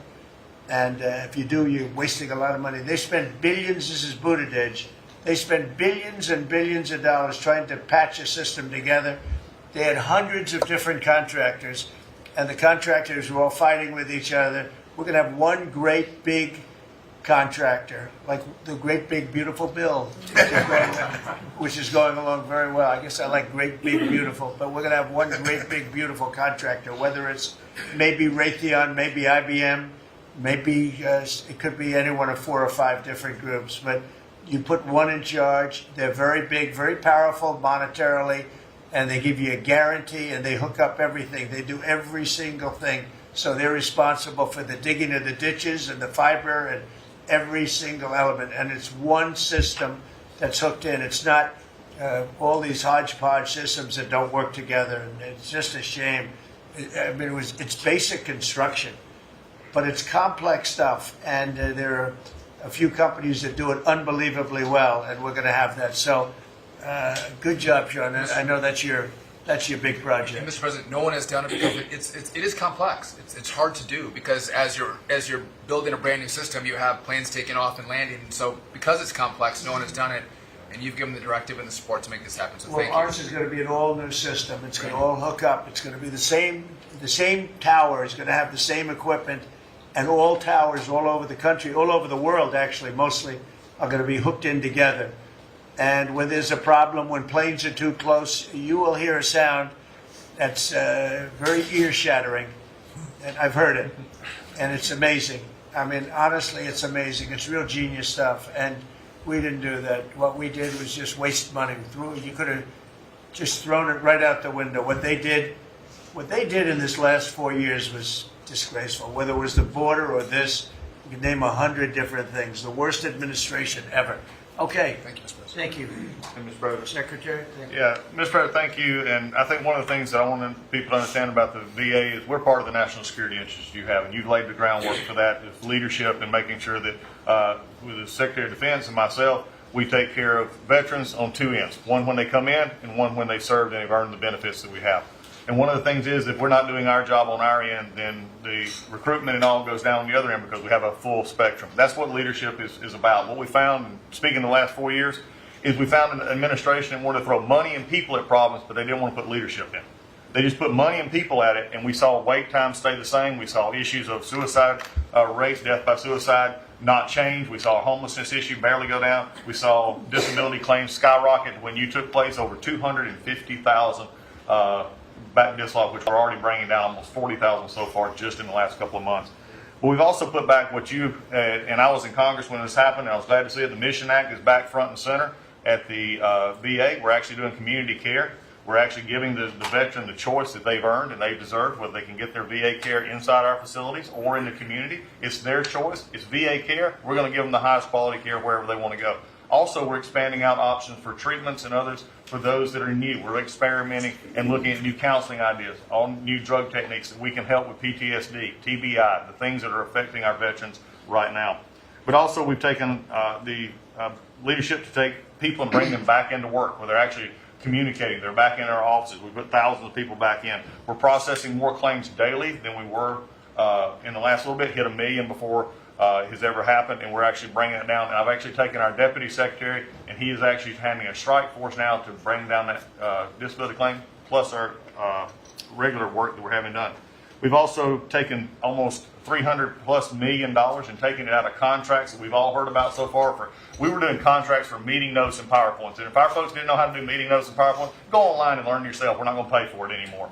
And we took $360 million and put it back into community care and also our health records management system that we have. We've opened 6 new facilities just in the last little bit so all the media who wants to talk about how we're hurting healthcare, we just opened 6 new facilities. By the way, thank you. You're welcome. As we go from that we've continued. We've also took $11.6 billion in ceiling values of contracts and terminated that we did not need, resulting in significant cost avoidance for the future, but also still maintaining the ability to take care of our patients and also our disability benefits. We've also gotten unity again. We did away with $14 million in DEI spending. We've ended gender dysphoria treatments. We phased that out. All directed the savings from that go to paralyzed veterans and amputees. We've also continued to work toward, as you've, in anti-Semitism and also anti-Christian bias that we saw. The biggest thing, though, Mr. President, I wanted to state is you told me when you said for me to take this job, you said take care of my veterans. Well, we've done something in taking that step forward.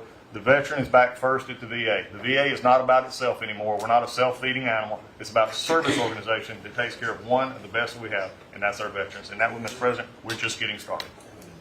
Thank you, Doug. How are you doing with the suicide rates? We're getting, it's tough, Mr. President. That's something that we're looking at. This is something that we've had $588 million has been spent over the last, especially 4 or 5 years to be prevention, and yet the number stayed at 17 or 21, wherever you want to have it. We're now opening that back up, taking in nonprofits. We're bringing in others who have things that are actually looking at. I've worked with Secretary Kennedy and others on the idea of we're opening up the possibility of psychedelic treatment and others that give us an opportunity. We got to research it, make sure it's good, but it's opening up that possibility. And I think, again, veterans are understanding now that we're putting them first. When I go to these hospitals, they're actually coming up saying thanks. We're back in where we need to be, and we're seeing a workforce develop. So suicide is going to come down. It's also going to take some transition stuff that your Secretary of Defense has been very helpful on. We've got to transfer them out of the military so they come to us better, but we're working on that. Thank you. Jameson? Mr. President, it may come as a surprise, but this has been the busiest 100 days in the history of the office. In history. This is the biggest deal ever done. If you sold IBM, ExxonMobil, and 5 other companies together, it's peanuts compared to what we're doing. This is the biggest deal ever done financially in the history of the world. And I think we're doing great. You're going to see some big, big results. Go ahead. And I'll just say something that Secretary Duffy said in his context, because it's complex, no one has done it. So this is something, a reordering of global trade that hasn't happened since the end of World War II. And it's long overdue because we've seen manufacturing offshore under the old global trading system. When the net result of the global trading system is that all the manufacturing goes to Asia and other places, that's a system you have to replace, and that's what you're doing. They said you wouldn't be able to do global tariffs. We did it. They said everyone would retaliate. No one retaliated outside of China. They said no one would come to negotiate. We're talking to dozens of countries. They said no one would have offers. We have dozens of written offers. We have lots of countries in this week. This is like a break for me to come. With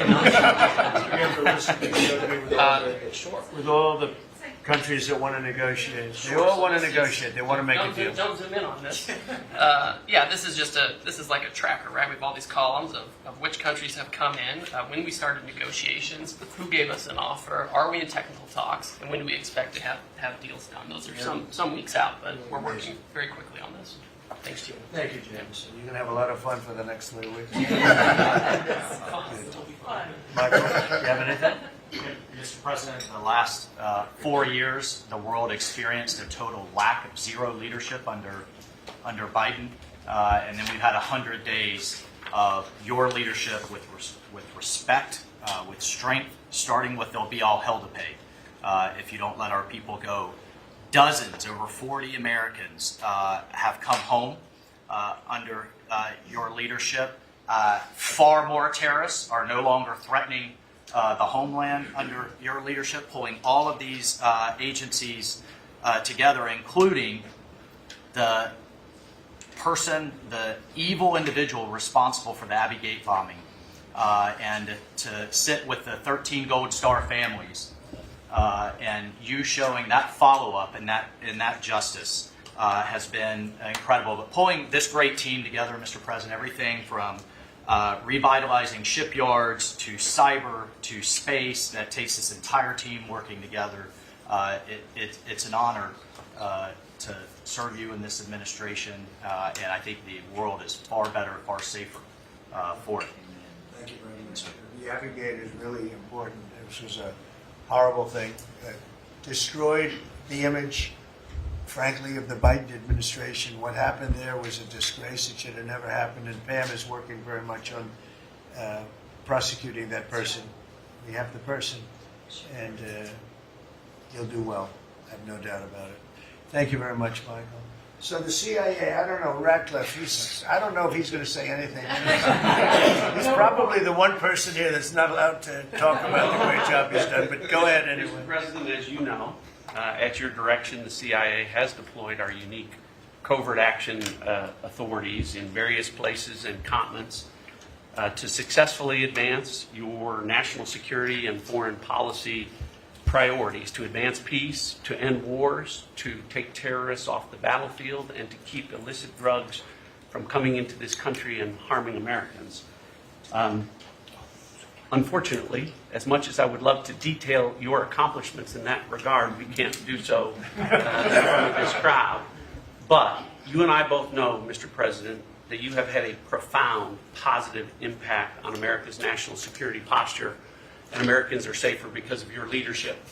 What I can talk about publicly is, as has been mentioned, the CIA provided the intelligence that led to the apprehension of the Abbey Gate bomber who is now being prosecuted by our great Attorney General and providing a measure of justice to those 13 families that suffered as a result of that disastrous Afghanistan withdrawal during the last administration. In addition, at your direction, Mr. President, the CIA has negotiated and secured the release of Americans like Mark Fogel and Ksenia Karolina, who have been wrongfully detained, sending the message that you will forget about no Americans that are being held in other places unfairly and unjustly. And finally, Mr. President, the CIA is being restructured at your direction to focus on our core mission and to eliminate the well-documented politicization that has taken place in the intelligence community from bad actors in the past, to focus on our core mission and to make America safe again. Thank you for the opportunity, Mr. President. Good job. You're doing a great job. Thank you very much. Russell? We're obviously involved in a number of budget bills that are moving, trying to make sure all of your priorities are reflected in the reconciliation, working on our upcoming budget. A wonderful job by the entire cabinet on that front. Details soon on that front. Sending up rescissions bills to Congress for things that Elon has found. But the regulatory aspect is something we don't talk about enough. And right now you've given us a goal of 10 for 1. We are working right now with all of the agencies to rack up how big of a deregulatory agenda that we can have. When you came into office, you basically stopped $200 billion in costs to American families just by stopping the Biden regulatory agenda. That's about $2,000 per family. We think when we're going to hit these 10 for 1 goals that we could be in the neighborhood of about $900 billion in savings to American families. That would be substantially bigger than that $2,000 number. And the point that I would make, in addition to just savings cheaper to the American people, there's an aspect of wisdom when you're enforcing these rules that comes into play. And I'm your regulator for the Consumer Financial Protection Bureau, and we found this small mortgage lender in Chicago. His name is Barry Sterner. He had a firm called Townstone. And CFPB had gone after him because he complained about crime in Chicago, literally the same thing that the Democrat mayor had talked about. And they came after him for 7 years on a redlining disparate impact claim and ruined his life. We overturned that. We apologized on your behalf to that individual, and we basically, without having to go through notice and comment, we ended the policy that set that in motion. And so that's happening across these agencies with how they are using their enforcement discretion, and it will only continue based on the stonewall of backing that you've given us to make these hard calls. I don't think they're actually that hard, but no one's done it to this point, and we were able to go forward and do that because of the backing that you've given us. So maybe the biggest thing we're working on, maybe bigger than tariffs in a certain sense, is we call it the One Big Beautiful Bill. And that's wielding its way right now through the Senate. And John Thune has been actually amazing. And the Speaker has been so great, Congress. Mike Johnson has been really two guys that they get along great, and it's just been a beautiful, unified attack, really, because we have to attack because the Democrats are trying to stop it at every turn. It would mean a 58% tax hike if they were successful, and lots of other bad things beyond the tax hike. But with us, it'll be the biggest tax cut in American history. How are we doing with the bill? We're doing great. We're day in, day out, hour by hour negotiations to make sure your stuff is in there and to make sure we have the border resources, the defense resources, and to save the American people some tax money and make sure all those tax cuts that you ran on are in there that help get people back into the workforce. And I think we're making a ton of progress. I think we're doing well. Like I said, the biggest tax cut in the history of our country. And it would be the biggest tax increase if the Democrats are successful. They're the only people I've ever seen running for office where they want to increase taxes, but this would be a 58, maybe a 60% tax increase, unsustainable for the American people. Thank you very much. Great job.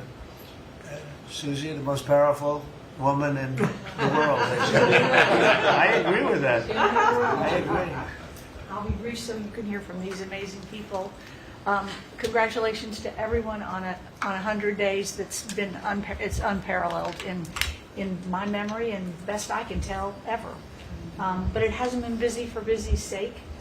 The president's promises made to the American people have been kept time and time and time again. You all have been out there spreading the word with community groups and states and media.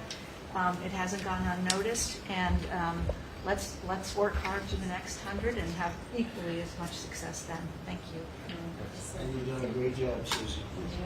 I think everybody agrees. Yes.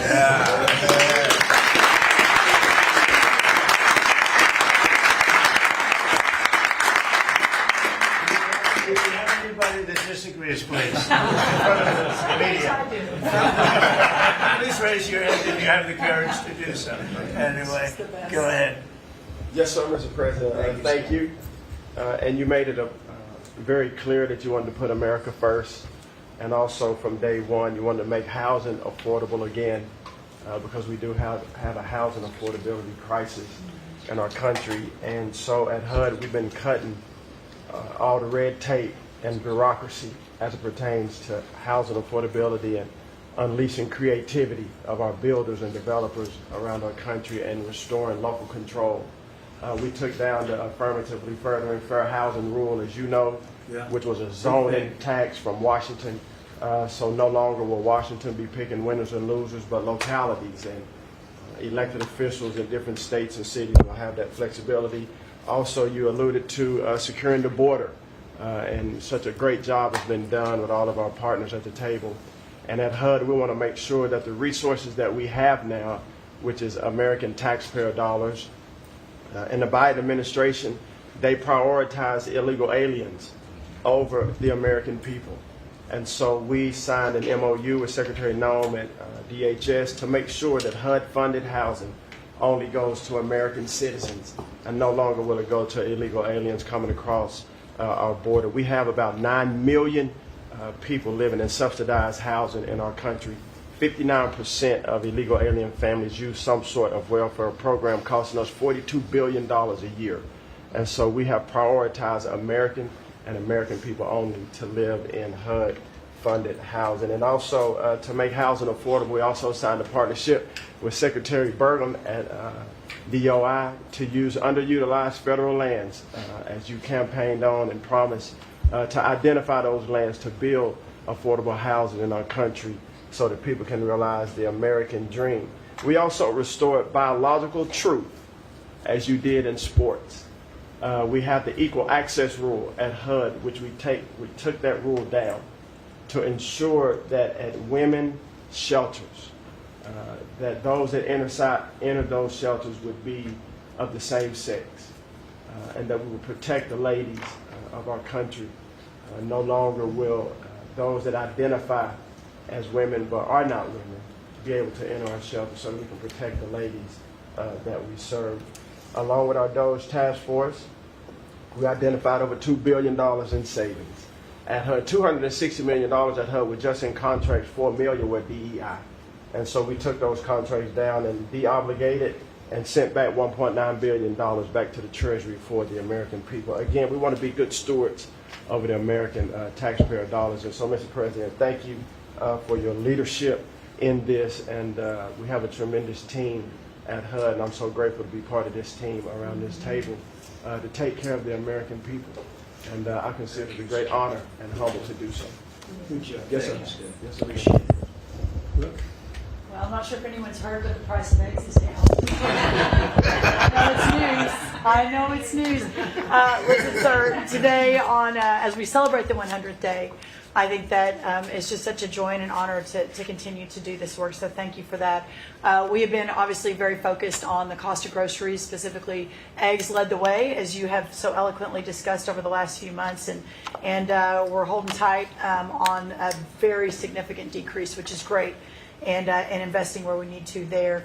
As I mentioned before the press came in, we have had a massive issue with Mexico on water, getting water to our farmers along the border for decades. When I worked in Texas 25 years ago, we were fighting with the Mexican government over the water then. You got involved about 2 weeks ago. That evening, I started conversations, as of just a few days ago, thanks to Secretary Rubio's great Deputy Secretary and I, have been negotiating, and we hit the best deal, I believe, in history on behalf of our farmers, and thanks to your leadership and your strength on that. And that's a really big deal long term for those farmers in the southern part of the country. On the energy side, I know we've got Secretary Burgum and his partner Secretary Wright, but we often forget that agriculture has a major piece of the energy dominance agenda, not just timber, not just minerals, but biofuels. So we continue to support that great leadership coming from those agencies and doing hopefully our part as well, and they've been incredible in that. Our farmers have been hurting under the Joe Biden administration. There was a 30% increase in the cost of input, so the cost of doing business for these farmers over those 4 years. When we left the White House the first time 4 years ago, we had a $0 trade deficit with our agriculture products. After 4 years of Biden, that hit $50 billion because they just didn't make an effort.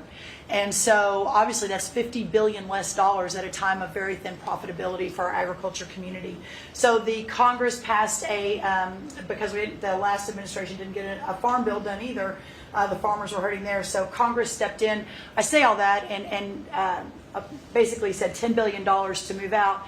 USDA, fastest in history, that money went out to those farmers that couldn't make plant their crops. And so I'm really proud of that, and you'll hear a lot of that from the farmers today, that this USDA is moving more quickly than any ever before. And we're not organizing money based on the color of skin and other ways, which was how the last administration was moving out.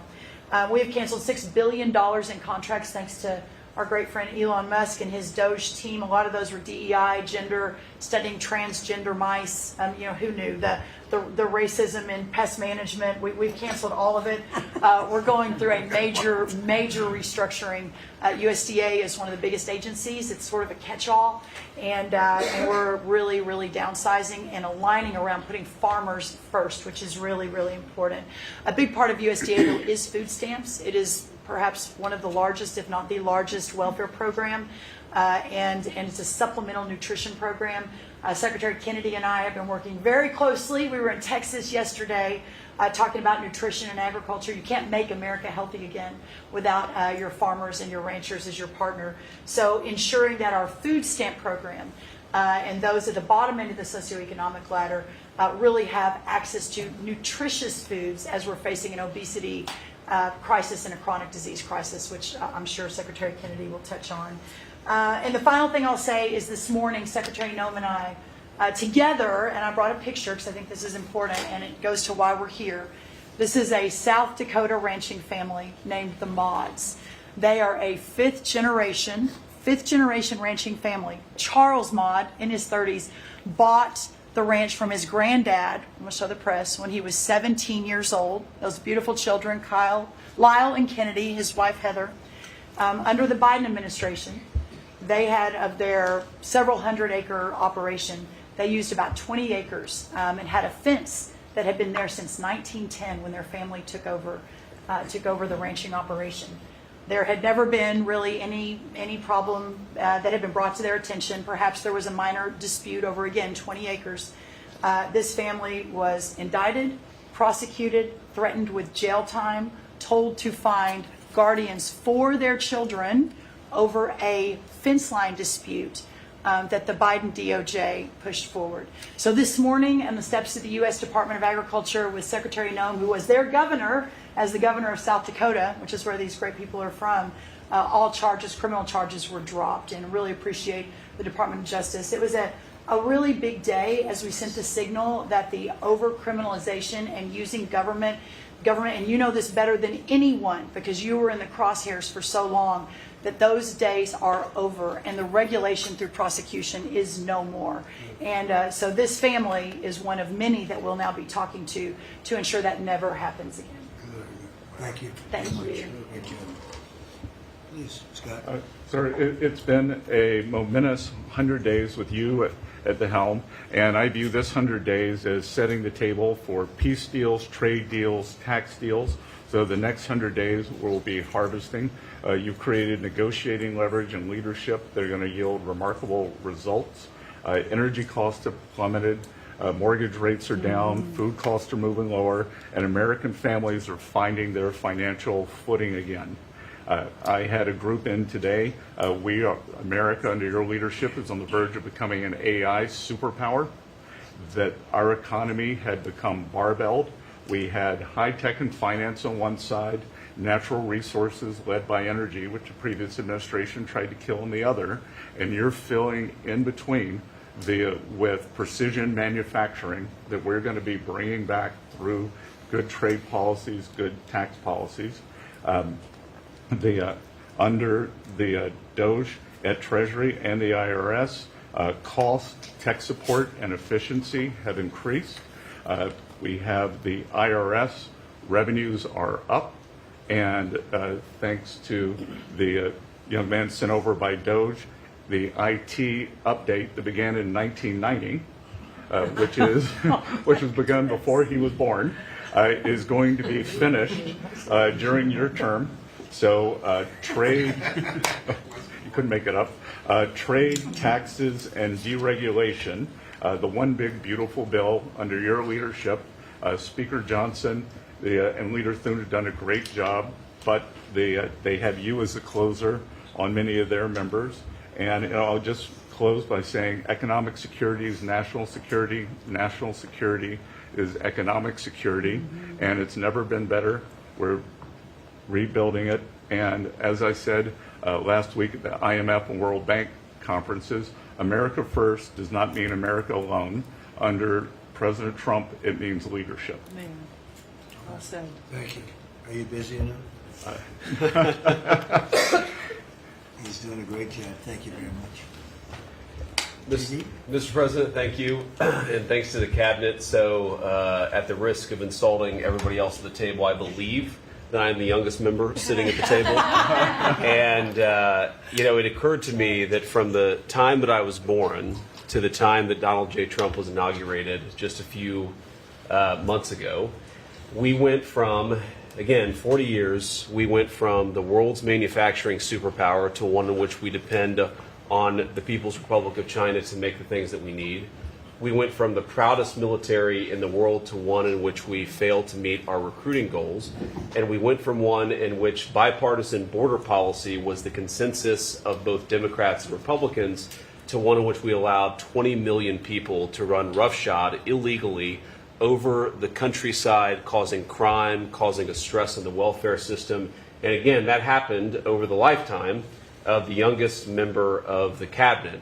And what has happened in 100 days is that we've started to reverse every single one of those negative trends. And I think what it shows to me is that the president, and you sit in the Oval Office and you see these portraits of presidents past.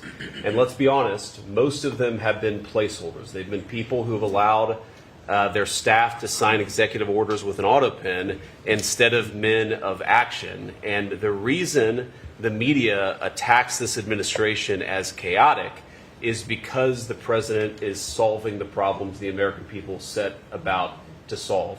He's actually doing the things that he promised that he would do. And Mr. President, it's been an honor to be part of it for the past 100 days.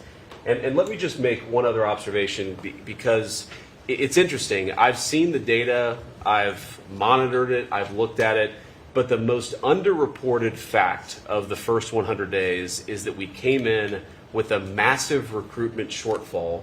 And in 100 days of Secretary Hegseth and President Trump's leadership, we now have people breaking down the doors to join our military.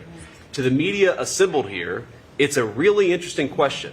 Why has that happened? Completely aside from the fact that I think it's a good thing, or I think that President Trump deserves political credit for it, why did we go from a military where people didn't want to serve to now all of a sudden they do want to serve? That's a story you guys should cover.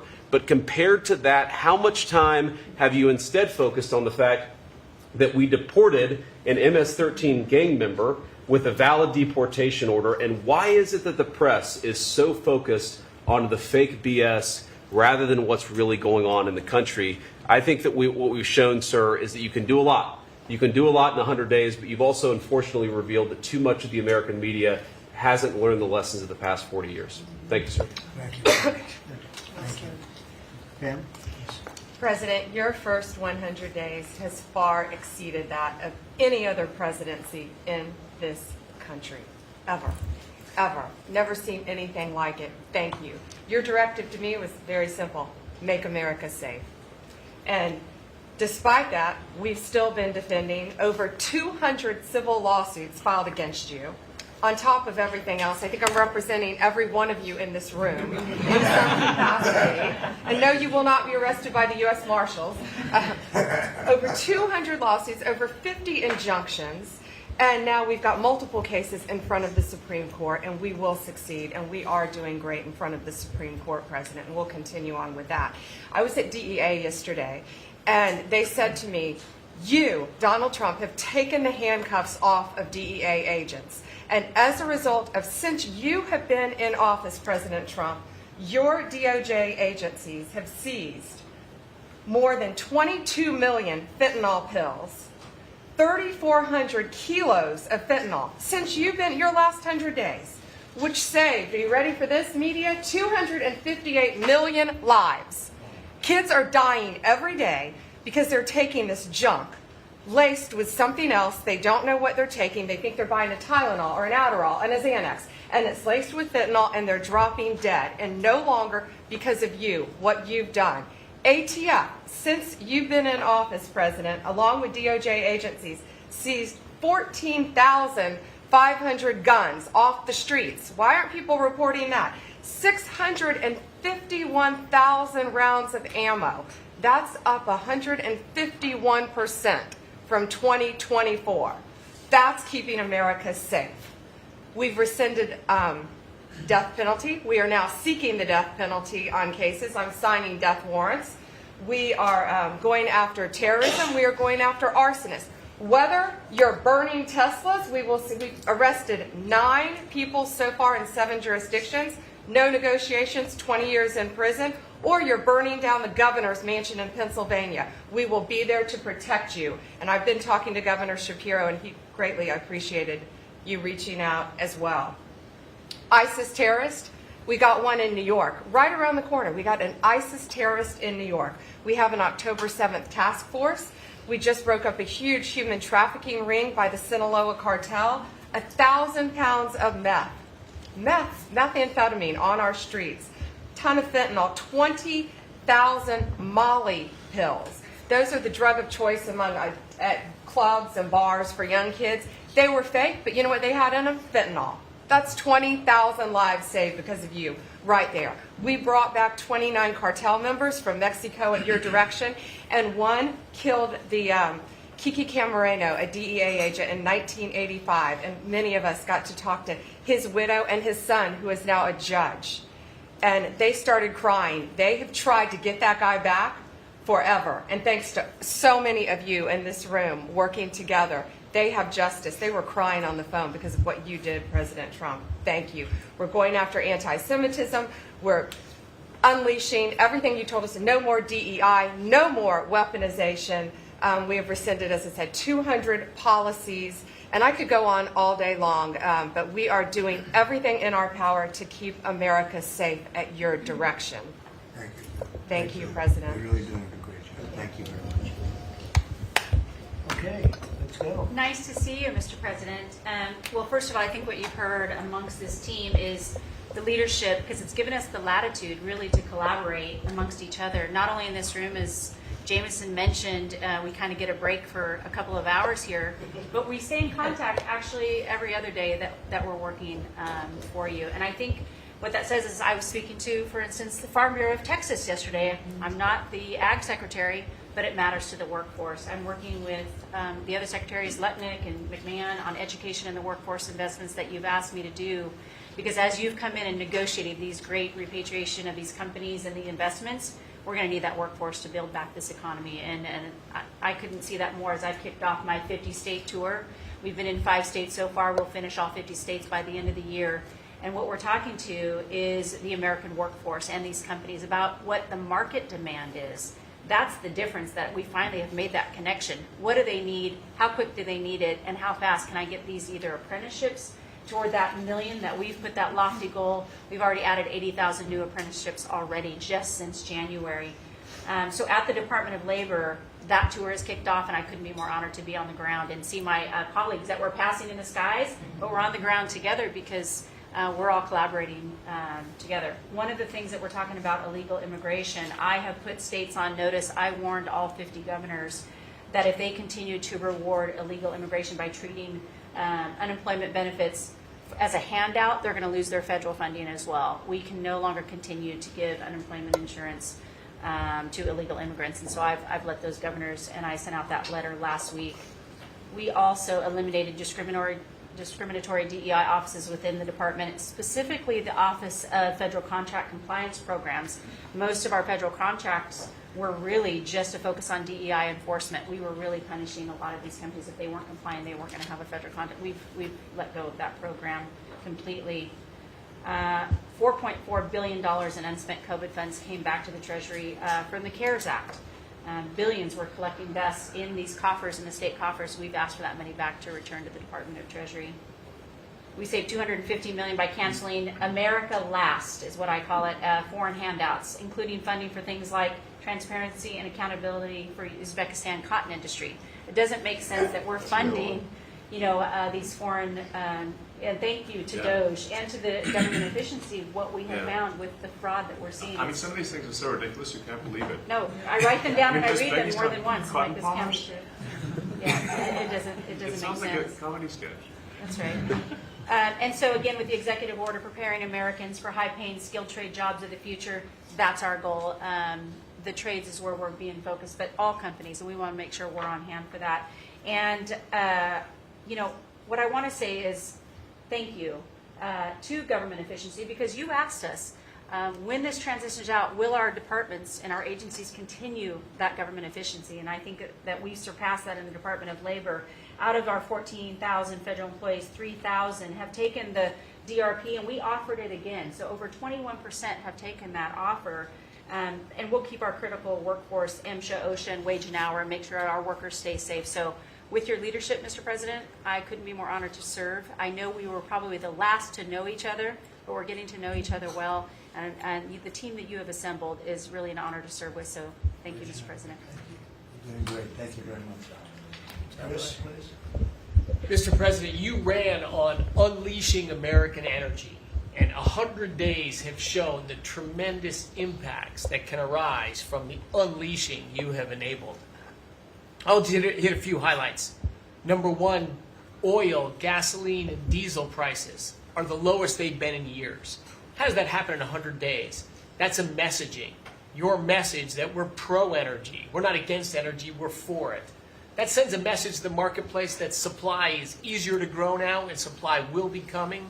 And that's already led to tremendous savings for American consumers across the country.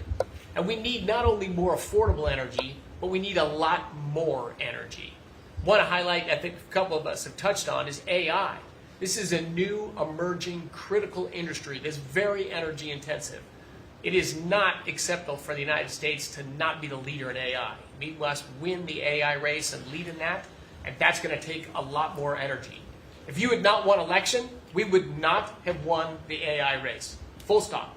Energy would not have been there to enable us to win. Reshoring of manufacturing. These trillions of dollars you led off with, it's going to come back to our country to make chips, to make steel, to make automobiles, to make artificial intelligence, to make all of these industries we've outsourced. That's only going to be possible with way more American energy. But we have that energy. We have those resources. We have those businesses. We have those capitalists. We just need to stop standing in the way of them and follow the lead you've set, which is to enable them, not to subsidize them, not to help them, to enable them to invest American money and create American jobs here. Regarding our balance of trade, the second largest export of the United States is liquefied natural gas. Second fastest. In the next few years, it'll be our largest export in our country. But yet, 18 months ago, the Biden administration had said, we're going to stop issuing permits for new LNG export terminals.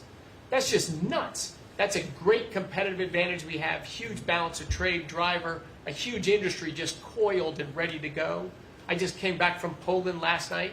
They are thrilled that America's back in business again and that the rest of Europe can get off of Russian energy and can enable their own economic growth with secure, reliable, affordable energy from the United States. Also witnessed the signing ceremony for a deal between two large American businesses to build a huge nuclear power plant in northeastern Poland. The first of this design built in Europe. It'll be the first of many. I spoke with many other nations over there. They want to buy more American gas. They want to get American technology.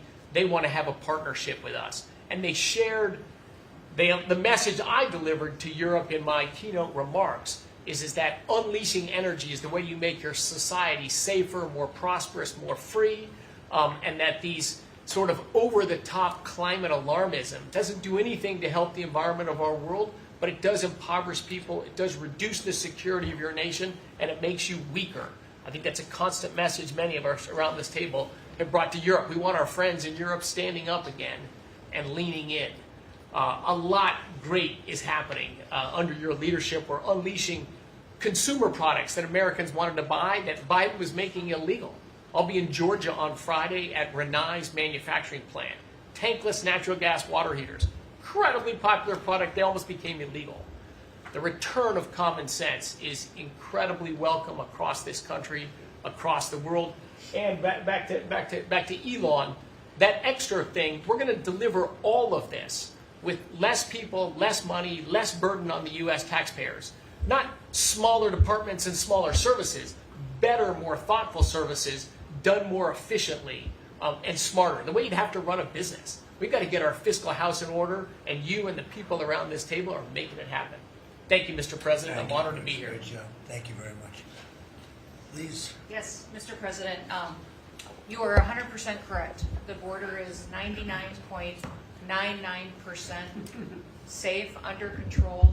You have completely reversed the entire situation. In fact, the day before yesterday, I was down in El Paso, and those Border Patrol agents are so impacted by how you've changed things in a year. They have put up huge pictures that say, under the Biden administration, the mobs of people that were pushing through razor wire and trampling children, and the chaos and the violence that was happening at that same location, they have a picture there that says, this is what the Biden administration looks like, and this is what the Trump administration looks like. It's peaceful. People who do business between Mexico and America are coming through. They're doing it legally. They're following the law, and it's all because of what you've done and what you've empowered them to do. The recruitment for Border Patrol is through the roof. For ICE agents, they want to be a part of ICE because they recognize they actually get to do their jobs. I have the Coast Guard too. Coast Guard recruitment is up over 20% just in the last 60 days. Everybody wants to be a part of what the heritage is of this country. We've repositioned the entire Coast Guard fleet to focus on border and drug interdiction. As we've secured the border, the cartels have gone to the water and are going out in maritime waters to move their drugs into this country. The Coast Guard just in the last 2 months has taken into custody over 126 tons of cocaine, millions of doses of fentanyl. It's just amazing. And the aliens that they are deporting is incredible too. We've been working with all of them. The one thing that I want to point out is the fake news has been saying that Biden deported more people than you. And it's an absolute lie. And they're letting the Biden administration get away with manipulating and cooking the books. What they're counting for the Biden administration is every single person that came to that border that they processed and let into this country. They're allowing Biden to say that was a deportation just by processing somebody and letting them come into the country.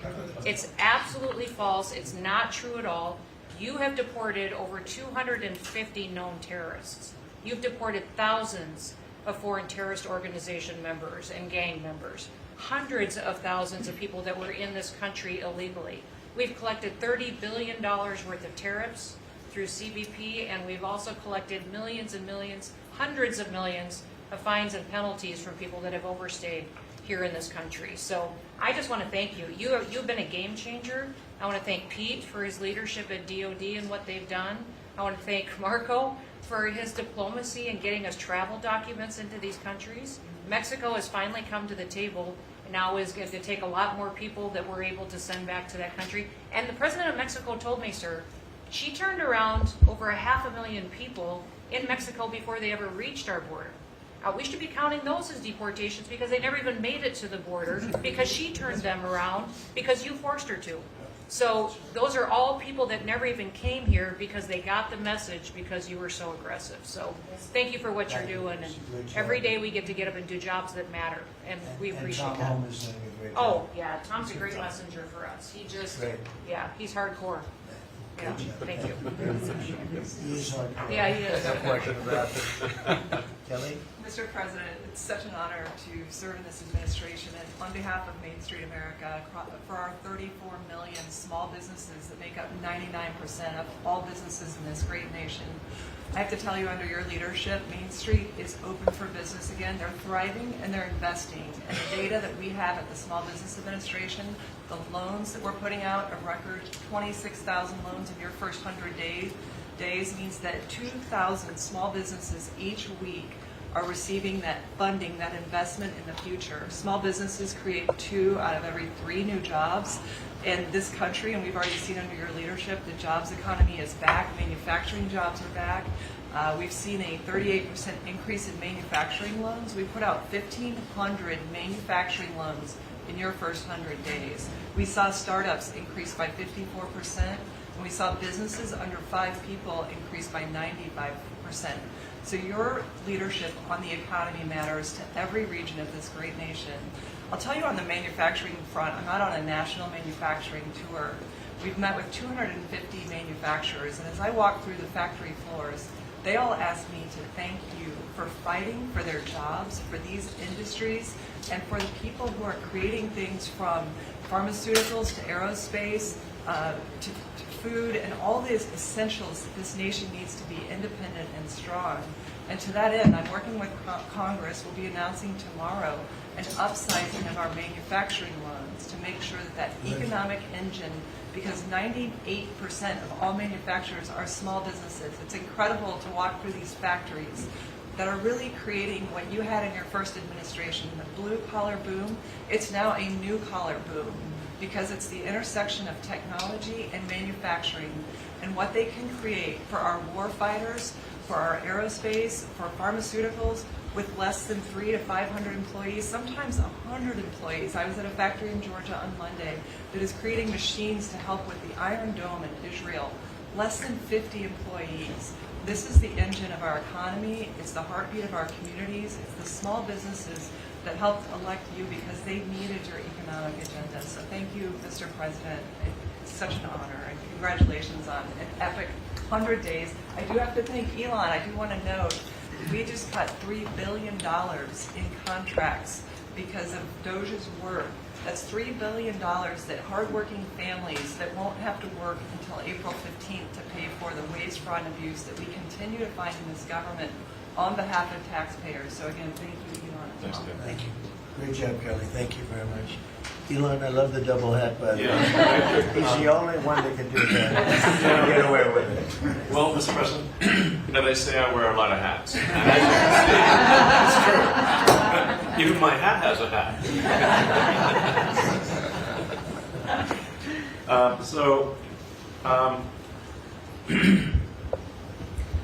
You know, the American people voted for secure borders, safe cities, and sensible spending. And that's what they've gotten. A tremendous amount has been accomplished in the first 100 days. As everyone has said, it's more than has been accomplished in any administration before, ever, period. This portends very well for what will happen for the rest of the administration. I think this could be the greatest administration since the founding of the country. Well, we all want to thank you for your help. You really have sacrificed a lot. Been treated very unfairly. Well, they do like to burn my cars, which is not great. You know, could be better. But you have been treated unfairly. But the vast majority of people in this country really respect and appreciate you, and this whole room can say that very strongly. You've really been a tremendous help. You opened up a lot of eyes as to what could be done, and we just want to thank you very much. And you know, you're invited to stay as long as you want. At some point, I guess he wants to get back home to his cars and his.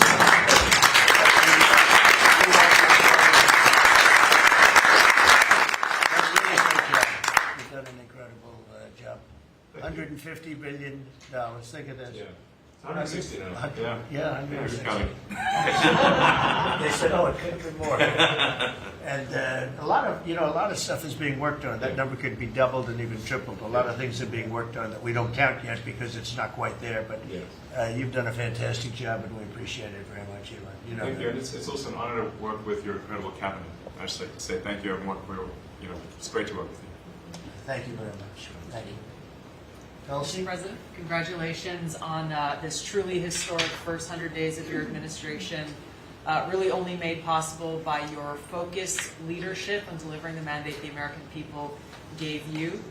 You've empowered all of us to deliver that mandate, and I'm grateful to have the privilege of leading the intelligence community towards ending the weaponization and politicization of the intelligence community that's gone on for far too long. And building out what is truly a lean and agile and effective intelligence community that is helping you deliver that promise to the American people of safety, security, and freedom. So, Mr. President, I'd like to highlight just 3 of the areas where we are helping to support your leadership and your work in making America safe again and bringing about these changes. First of all, because of your designation of cartels as foreign terrorist organizations, I took immediate action with our National Counterterrorism Center to prioritize their focus on those terrorists and gang members who are trying to enter our country through legal or illegal means, and to seek out those who already are here in our country because of the Biden administration's 4 years of open borders. We've been working very closely with your great Attorney General's team at the DEA to get these known cartels into our systems, to be able to stop them at the border, and turning over names to Department of Homeland Security and the FBI to be able to find those who are already here in our country. Just the other day, we found 700 alien terrorists who have ties to MS-13, Tren de Aragua, and the Sinaloa cartel.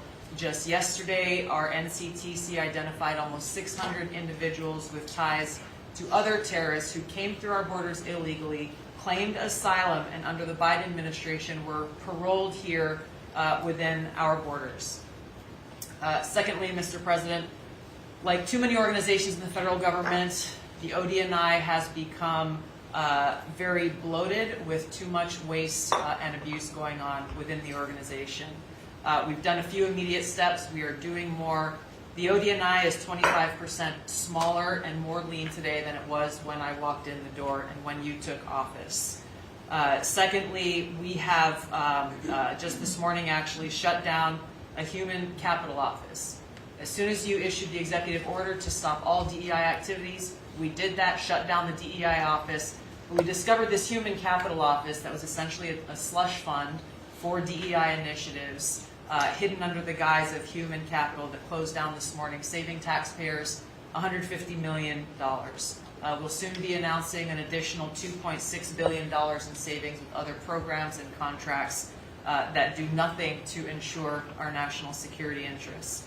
And lastly, we're working every day to hold the deep state accountable, to end the politicization, weaponization of the intelligence community.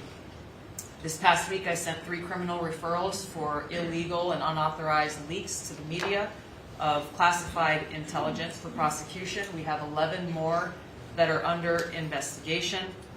We've revoked, at your direction, 67 security clearances, and we continue the work of declassifying documents, as we have already around JFK assassination. We have more coming for the assassination of Bobby's father, Senator Kennedy, and MLK assassination. And we continue our extensive investigations around exposing the very serious issues we have related to election integrity, illegal abuses of FISA, Crossfire Hurricane, and others. Mr. President, under your leadership, we are working every day to bring about that transparency and accountability that the American people deserve. So thank you for the opportunity. Great job. Thank you very much. Lee? Mr. President, at the Biden EPA, the Green New Deal was raging. At the Biden EPA, we saw billions of tax dollars burning. At the Biden EPA, we saw industries suffocate. But at the Trump EPA, the Green New Deal is dead. At the Trump EPA, we know that we can both protect the environment and grow the economy. at 13 pages of accomplishments from our first 100 days in here. And in it, part of it is 100 environmental accomplishments at the Trump EPA. You don't have to take my word for it. We released it to the media this morning. Every single day that President Trump is in this office, there will be a major environmental accomplishment. Every single day of the Trump administration. At the Trump EPA, we're also launching what is the largest deregulatory action in the history of the country. We're going to be giving our director of the OMB a whole lot of work because we inherited a big mess from the Biden EPA. And working with Elon and Doge, I've canceled now $22 billion worth of grants. Now today is a special day for many reasons. The biggest reason why we're here is that this is the 100th day of the most consequential, historic first 100 days in the history of this country. Today, while we're here, the House of Representatives is voting on Congressional Review Act bills, considering the EPA waivers that were given to California's tailpipe emissions, where California set their own standards.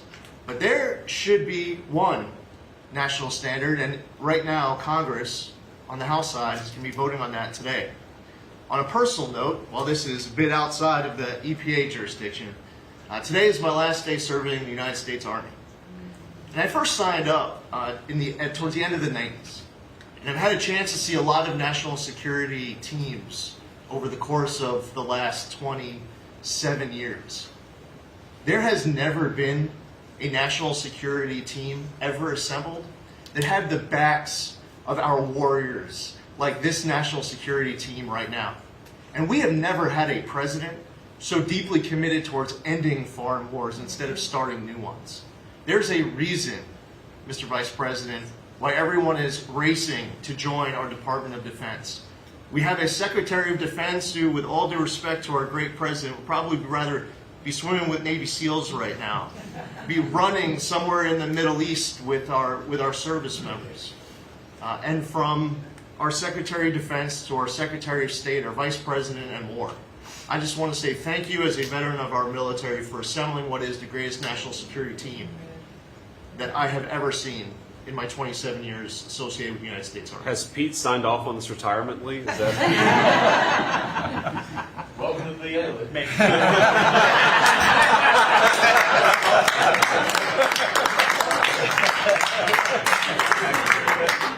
Thank you for your service, Lee. Yeah, thank you. You're doing a fantastic job. We appreciate it very much. So, Well, Mr. President, I don't think I have ever worked so hard to try to fire myself.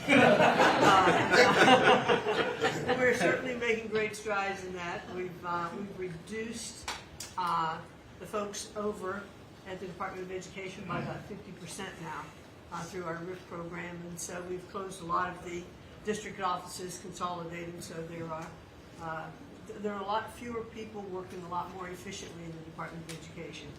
The commissioners of education in every state, and I was at a meeting with them not too long ago for not only our states but our territories. They are thrilled with the opportunity now to be able to have more control over the education in their states, to get rid of a lot of the red tape and regulation that's kept them from doing what they're doing. So we're seeing, I think, great improvements. We'll see test scores, I believe. It'll take a bit for them to be able to go up, but I think now that they're going to have the opportunity to put in their own programs, we'll see that grow. At the same time, we've been focused on higher education for our universities. We've returned proper enforcement of Title IX protections to schools. We have stopped funding to Columbia, for instance, and some other schools for not only Title IX but Title VI infractions. And those are moving along. I think we've brought people to the table. They know that you're serious. You meant what you said. They're going to make changes. They're making their campuses safer again. Anti-Semitism was just out of control in many of our universities. And so some tried to, in fact, Harvard is sued, and they're saying that it's, First Amendment infraction. No, this is civil rights, safety on our campuses for our young students, who are there. And with Pam's help and the task force that we formed with HHS, with GSA, with other agencies, we're going to make sure that our campuses are safe. And so there's a lot of good work going on. I think one of the biggest things, you'll be very happy to hear this, Mr. Vogt, that we are putting back into place collecting on our student loans that have been delinquent since March of 2020. Been no effort to recollect on those loans. As of May 5th, a letter goes out that the loan recollection is beginning again. So for those people who have borrowed money and who've not been paying, that's just not to be punitive. There are many ways that they can go online to understand how they can get back into the right payment structure, because when they're in default, they can't buy a house, they can't buy a car because their credit scores are down. So it's helpful to them as well as to get this money back into the country. I mean, $60 billion of increased student loan debt since 2020. And in total, we've got almost $1.7 trillion in student debt. So we're gonna start getting it back. And Scott and his team have been incredibly helpful. We appreciate that so very, very much. And so a lot's going on at the department. And what I would really like, as I'm firing myself, I'd like for you to be known as the education president, because of the best in practice systems that we want to put in every state to incorporate AI, so that we are training these new entrepreneurs and business leaders in our country. We can't do it with the infrastructure we have in place today, so you have to be working on that at the same time. So we're going to be doing that. So thank you for your charge to elevate education so that we are providing for every student access to excellent education. Thank you, sir. Thank you very much, Linda. And what's going on with Harvard and some of these colleges that are taking vast amounts of money, who also have vast amounts? They've got $52 billion and really scamming the public and hiring people like de Blasio and Lori Lightfoot, who were certainly two of the worst mayors in the history of our country, paying them a fortune of salary and having them teach our children how to manage cities and how to manage government. What's the word as of this morning on, let's say, Harvard? Well, we're negotiating with them. When we went back to them to say we welcome them back to the negotiating table, their response was a lawsuit.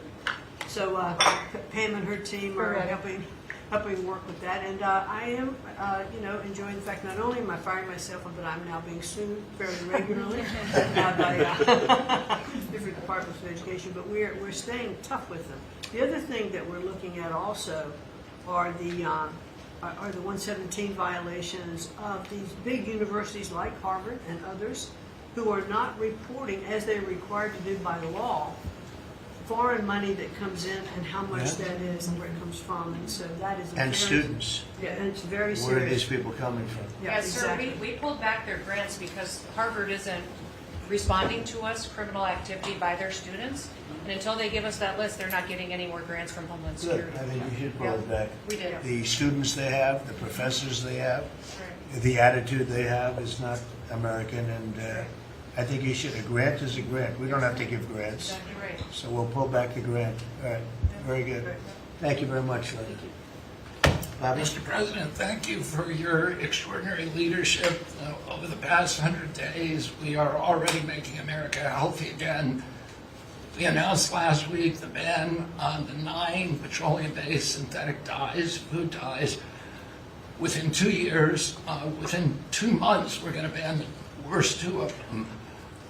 I am working with Secretary Rollins on dietary guidelines, the dietary guidelines that the President Biden's administration gave us.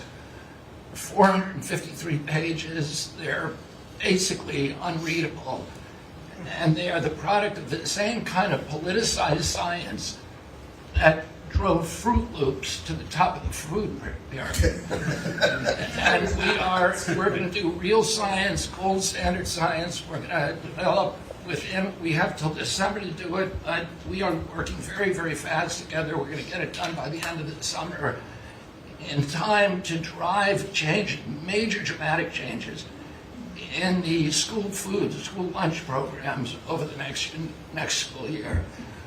I'm working also with Secretary Rollins on the SNAP program and to get sodas and and candy off of the food stamp program. 10% of food stamps go to SNAP. And I want to thank you for your courage. You are a business-friendly president, probably the most business-friendly in our history, but you're also willing to stand up to very, very powerful businesses, and you've shown that again and again. Secretary Rollins had the soda industry come and knock on her door very much, very loudly, and they said to her, well, the SNAP program is not supposed to be about nutrition. She pointed out to them that there is no nutrition in a soda. And they said, well, it's not supposed to be about nutrition. And she said to them, the name of the program is supplemental nutrition. It is about nutrition. And we should, we have 38% of our kids are diabetic or pre-diabetic, and we are paying at both ends. We're paying for the food-like substances that make them diabetic, and then we're being bankrupt. We're spending $1 trillion a year on metabolic dysfunction. It's existential and it's not sustainable.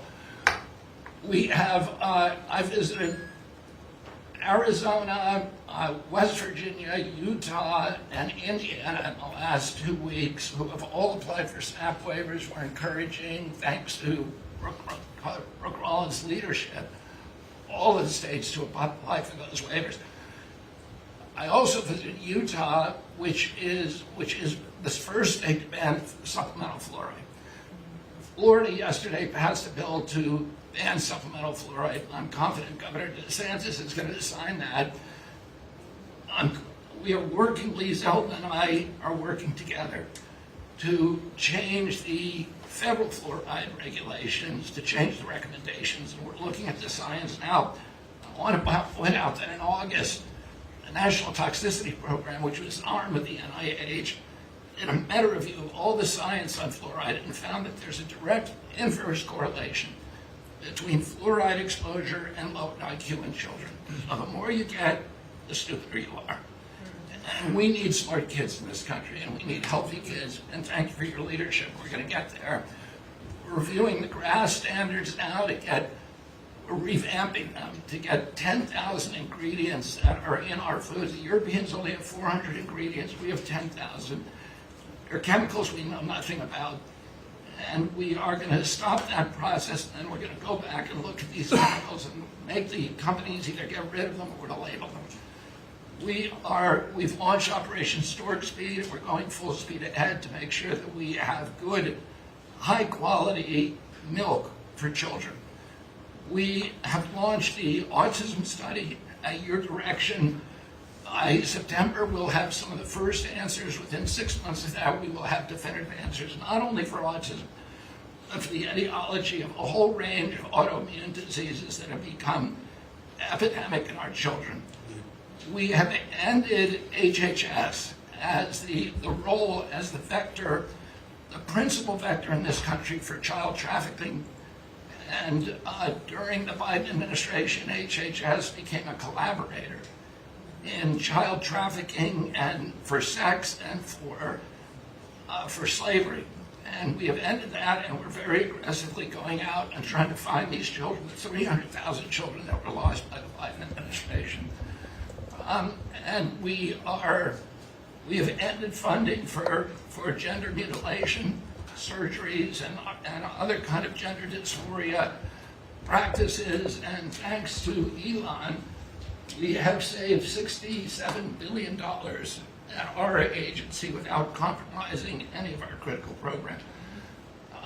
Mr. President, I want to thank you for your vision, for your leadership, for giving me the 100 busiest days of my life, and most exciting and most rewarding. And there's, over the next 100 days, we're going to do much, much more. That's good. Thank you very much, Barry. Very good. Very important. Thank you. Doug, please. Well, President Trump, on your first day in office, you wisely declared a national energy emergency. And this was essential because it was the signal that we're going to go 180 degrees from the disastrous and dangerous Biden policies that were based on a climate ideology that was the root cause of the inflation in this country. It was the root cause of wars abroad. It was the root cause of our manufacturing disappearing from our country. We can't have energy security. Without energy security, we can't have national security, and you understood that. But now with everything that's flowed from that, dozens of other EOs that you've done, America is back in the energy business. As Chris said, there's been a signal that's sent around the world. Capital is flowing, coming back in. The smart money is coming to this country. And now you've given us a chance to win the AI arms race against China. We know we're up against a formidable competitor. China opened up 94 gigawatts of coal in the last year. That's more than all of California and all of New York combined in the last year. We've had presidents in the past, the Biden administration, that were running away, again, under this climate ideology. You've embraced baseload power in this country. I'll never forget standing in the East Room with you, surrounded by the coal miners around this country, where you said, hey, big, beautiful coal. As we work to try to identify the balance sheet of America, our earliest estimate is that the coal resources in America, just on public lands, could be worth $8 trillion with a T. That was all going to be taken off our balance sheet if we weren't going to touch it. But now we're back in the business. I was 1,800 feet underground in a coal mine in Alabama a couple weeks ago. They do metallurgical coal. Without metallurgical coal, we can't produce steel. This is a plant. This is a plant that would have been in a mining operation that would have been shut down under the Biden administration. What we're doing here, back in the business, we're doing leasing. We're leasing for oil and gas. We're leasing for timber with Brooke Rollins. We're leasing for grazing. We're leasing for critical minerals, which is key. And when we lease the public lands appropriately and by the law to do that, we're bringing in revenue. We're bringing in jobs. We're helping strengthen America. And so we're treating our natural resources like the American balance sheet they are.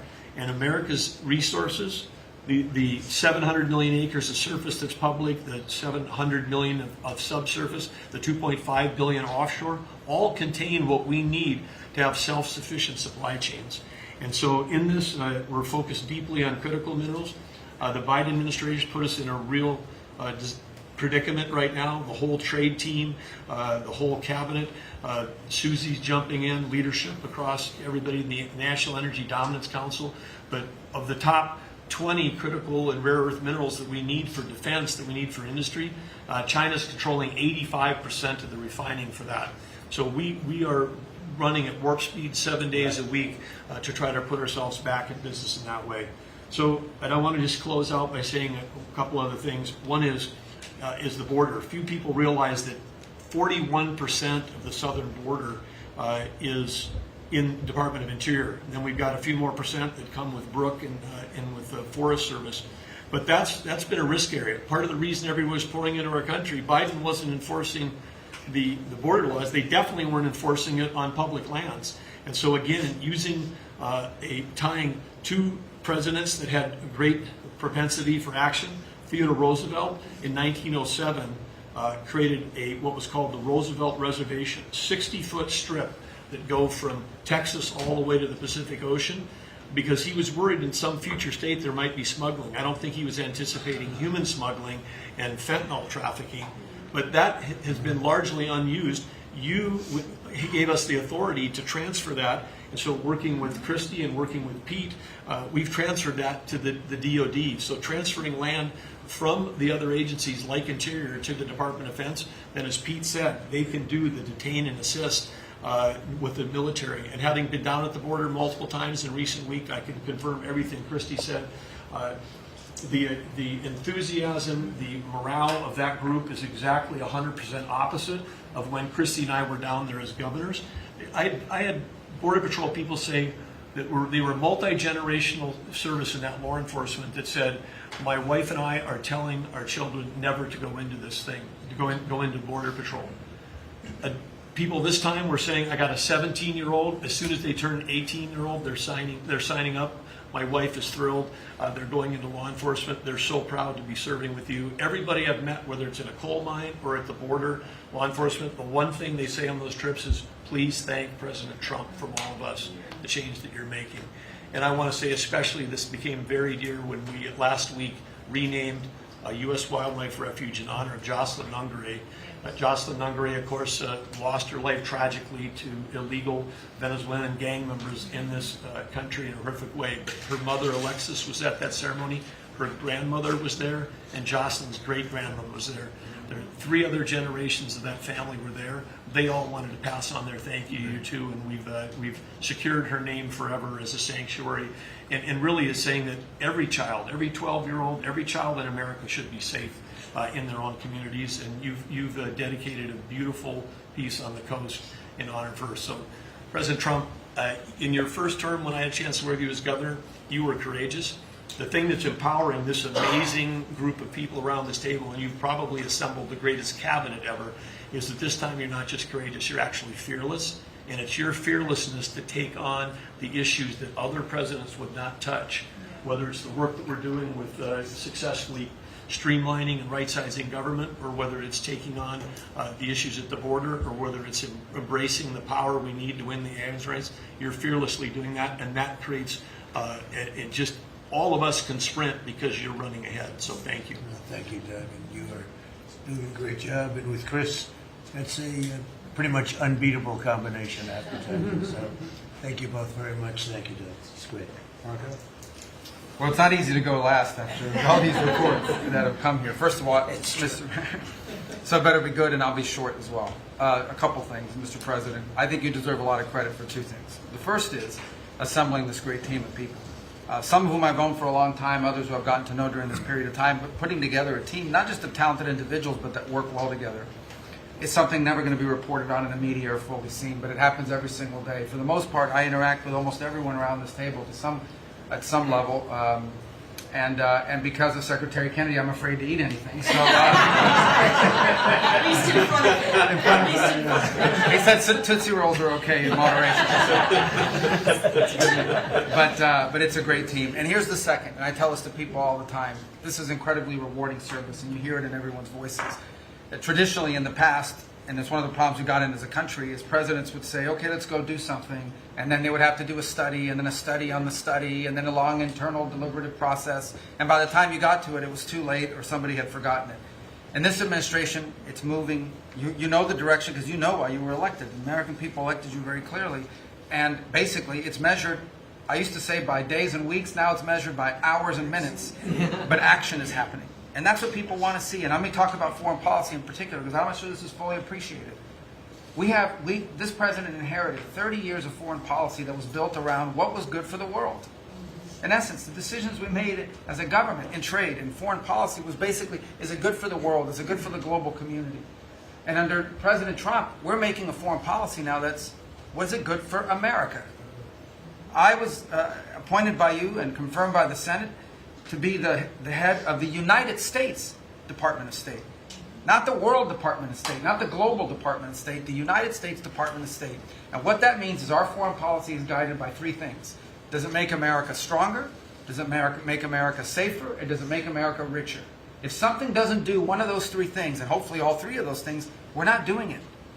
Now, we went out and hired a consulting firm to help us organize ourselves. Luckily, they were free. They're called the Department of Government Efficiency. And they helped us do a couple things. Number 1 is our foreign aid. We were funding some crazy stuff. Crazy stuff. You tell me, how does a puppet show in some country around the world make us stronger, safer, or more prosperous? So we got rid of puppet shows and a bunch of other things. I'm sure there were very good puppet shows. And I'm sure that a bunch of charities in the world can go pay for it, but the American taxpayer should not.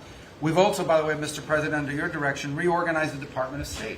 We had offices within offices within offices that didn't even know they existed themselves, not to mention the rest of it. And so we've begun to reorganize that as a way to be able to empower our embassies and our ambassadors and our regional bureaus to do what many of them signed up to do. And we have a great team of ambassadors you've appointed. They're coming online every single day. Very talented people that are involved. Something else we got out of the business of, wasn't widely reported, or maybe it was. We had an office in the Department of State whose job it was to censor Americans. And by the way, I'm not going to say who it is. I'll leave it up to them. There's at least one person at this table today who had a dossier in that building of social media posts to identify them as purveyors of disinformation. We have these dossiers. We are going to be turning those over to these individuals. Me or Elon?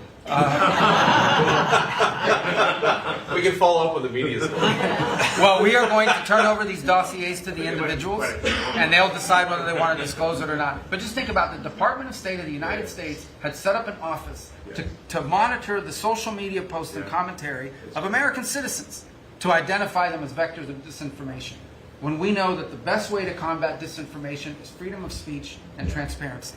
And so that's what we're going to be in the business of doing. We're not going to have an office that does that. Beyond that, Mr. President, and this I'll move quickly because this has been a team effort, we have gone to countries all over the world and said, hey, you want good relations with the United States, you need to take back your people that are here illegally. And we've had historic cooperation. Beyond that, and I say this unapologetically, we are actively searching for other countries to take people from third countries. So we are actively, not just El Salvador, we are working with other countries to say, we want to send you some of the most despicable human beings to your countries. Will you do that as a favor to us? And the further away from America, the better, so they can't come back across the border. I'm not apologetic about it. We are doing that. The president was elected to keep America safe and to get rid of a bunch of perverts and pedophiles and child rapists out of our country. Here's something else we've done. We stopped giving student visas to people who are coming here to burn down our universities and take over libraries and harass people. Why are we giving student visas to people who are coming here to create disruption? And we've taken away the student visas of people that are coming here to do that. It's simple. If you're coming to America to start riots, we're not going to give you, we're going to take away your student visa. And by the way, every country in the world that I've traveled, 14 countries in 14 weeks, you know what they all say to me? Yes, that's what we would do too. So the only people who seem to disagree with us are a handful of federal judges and a bunch of crazy people who get paid to write and report. So anyway, we're getting rid of that. The last, but now here's some good news. You know, we're going to have the World Cup, the FIFA World Cup, the FIFA Club Cup, and then we're going to have the Olympics. So we have to have a Consular Affairs Bureau. We have very good, talented people there, but we are going to infuse technology, again, working with our consultants, to be able to, millions of people are coming into this country for this. And but we've done it to improve customer service. For some of us who served in Congress recognize that about a year and a half ago, we had a meltdown under Biden. You couldn't get a passport. You got people calling, I have a cruise on Friday, my passport expired. In the month of March, we processed 2.78 million Americans, their passports. That is the historic, it's the largest single month processing of passports ever, and we think it's a good way to build the momentum to be able to do the visas. Two last points I want to make. We have a great team that you've built. I want to especially acknowledge Steve Woodcock. This is a person that doesn't have to be doing what he's doing. He has a very good life in Miami, my hometown as well. He has worked incredibly hard, has done it without any agenda, and we need to acknowledge him. I want to acknowledge Mr. Boulos as well, who did something really great last week. They told us this war between the Democratic Republic of Congo and Rwanda is an intractable. It can never happen. It will never happen. I sent Mr. Boulos, your envoy. A week later, I look on my schedule, the signing of a declaration of peace between the Democratic Republic of Congo and Rwanda. We signed it at the State Department last week. We hope it will lead now to a lasting, permanent peace that we hope to invite them back to Washington to sign. So two great, and we have a lot of good people working on our teams as well, but these are two great people. Mike Waltz alluded to this earlier, and this is the last point. In the first 100 days of the 47th presidency, 47 wrongfully detained Americans have been returned to the United States, thanks to your leadership and the diplomacy that was exercised to make that happen. 47 for the 47th president in the first 100 days, and that's all credit to you, Mr. President. Thank you for the honor to be able to serve alongside you, for you, and alongside all these excellent people. Thank you very much, Marco. Really great job. So, you know, I've been involved in a lot of groups of people over the years, good groups, bad groups, all types of groups. But I have been involved in some incredible groups, but I've never been more proud and impressed, frankly. Impressed is maybe even more important. But I've never been more proud or impressed than I am with this group. This is an amazing group of people, and I hope some of those television cameras were blazing and it was on so people could watch this because, frankly, you know, no matter who you are, no matter where you come from, this is an impressive group of people. I sat around being somewhat competitive. I said, well, let's see, who did the best job, who did the worst job? And I determined that everybody is like the same and there was no worst job. Everybody was outstanding. Everybody did a job. You couldn't pick a winner. The only thing you can say is nobody did a bad job or even a fair job. you're outstanding. And so I want to just congratulate you all. This is really something. And, you know, we have a job to do. We've done a lot of work in this 100 days. We've established things that are going to start taking place in the next 100 days. I want to see what it's going to be like. I think we're going to have to do this in 100 days, Susie, and we're going to see some very big results from the things that we've done. But I just want to thank everybody. This is really very impressive, and I hope the people at home got to see some of it. Nobody's ever done public cabinet meetings. They were quiet for a reason, because they weren't impressive, and especially in the last administration, they were not impressive. But I just want to say that we're very proud of you, and I am in particular. Thank you all very much. Great job, and I think we're going to have some tremendous success for our country. And I don't know, it doesn't seem like a time to be asking questions. That was so impressive, that to be taking questions. Why did you do this? Why did you do that? Yeah, it just doesn't seem to be appropriate. I guess we probably have to take a couple, because that was the purpose. But if you'd like to ask some, I think they should be very respectful questions at this point. This was an amazing meeting. And so if you'd like to ask a couple, if you'd like to pinpoint them to some of the secretaries, et cetera, yes, would be fine. Yes. Secretary Rubio, can I ask you a question? You brought up El Salvador in your remarks. Have you been in touch with El Salvador about returning Abrego Garcia? Has a formal request from this administration been made? Well, I would never tell you that. And you know who else I'll never tell? A judge. Because the conduct of our foreign policy belongs to the President of the United States and the executive branch, not some judge. So we will conduct foreign policy appropriately if we need to. But I'll never discuss it. And no one will ever make us discuss it, because that's how foreign policy works.